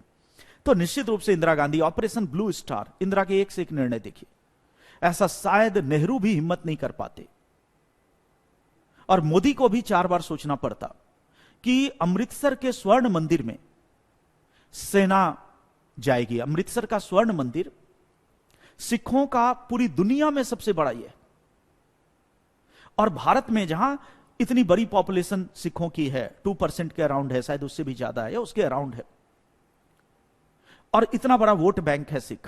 बट वो इंदिरा गांधी ही थी जिसने कहा कि नहीं, आतंकवाद अगर है, क्योंकि जो उस समय पंजाब को अलग करने का आंदोलन चल रहा था, उसका केंद्र वही बन गया था, आतंकवादी वहां पे थे। इंदिरा गांधी ने कहा सेना जाएगी, बाद में उनकी शहादत भी उसी से हुई। तो इंदिरा गांधी कई मामलों में लाजवाब भी थी। एनीवे अभी इंदिरा को छोड़िए और इस पे आ जाइए, वरना ये रह जाएगा। इंदिरा के बारे में जान लेंगे, ये नहीं जानेंगे तो सब कहेंगे कि डॉक्टर साहब भेजा था ये पढ़ाने के लिए, पढ़ा के आ गए। इंदिरा गांधी, 24वां संविधान संशोधन 1971, आर्टिकल 13 क्लॉज 4 जोड़ा। तो इंदिरा गांधी जैसी प्रधानमंत्री कैसे ये बर्दाश्त कर सकती थी, और जिनके पास अपार जन समर्थन हो। उसी जन समर्थन ने उनका दिमाग खराब किया, जो इमरजेंसी लेकर आई, जो उनके पूरी एक काला अध्याय है। एक आयरन लेडी अब एक क्या क्या चुड़ैल या जो भी उस भूमिका में दिखने लगी। तो वही होता है कि आदमी भूल जाता है अपनी औकात तो बाद में, बट उस समय तक मतलब 71-72 तक इंदिरा गांधी वास्तव में ही देश की पॉपुलर नेता थी। इतनी पॉपुलर थी कि 1971 के बांग्लादेश युद्ध के बाद अटल बिहारी वाजपेयी, जो उस समय जनसंघ के नेता थे, आज जो भाजपा है उसकी जगह पहले जनसंघ होता था, बाद में वही भाजपा बना, तो जनसंघ नाम के दल के नेता थे वाजपेयी। और वाजपेयी ने उस समय कहा था कि यह दुर्गा का अवतार है। अब सोचो, विपक्ष का सांसद अगर सोनिया गांधी मोदी जी को कह दे कि पता नहीं अब जिसका भी अवतार है, कोई बड़ा कि ब्रह्मा का अवतार है, विष्णु का, तो बहुत बड़ी बात होगी।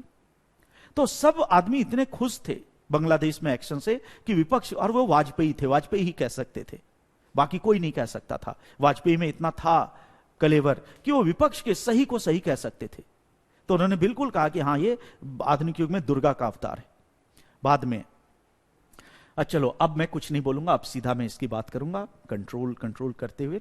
24वां संविधान, इंदिरा गांधी ने 1971 में कहा कि नहीं, हम अपनी पावर नहीं जाने देंगे, और उन्होंने अपने बहुमत का प्रयोग किया।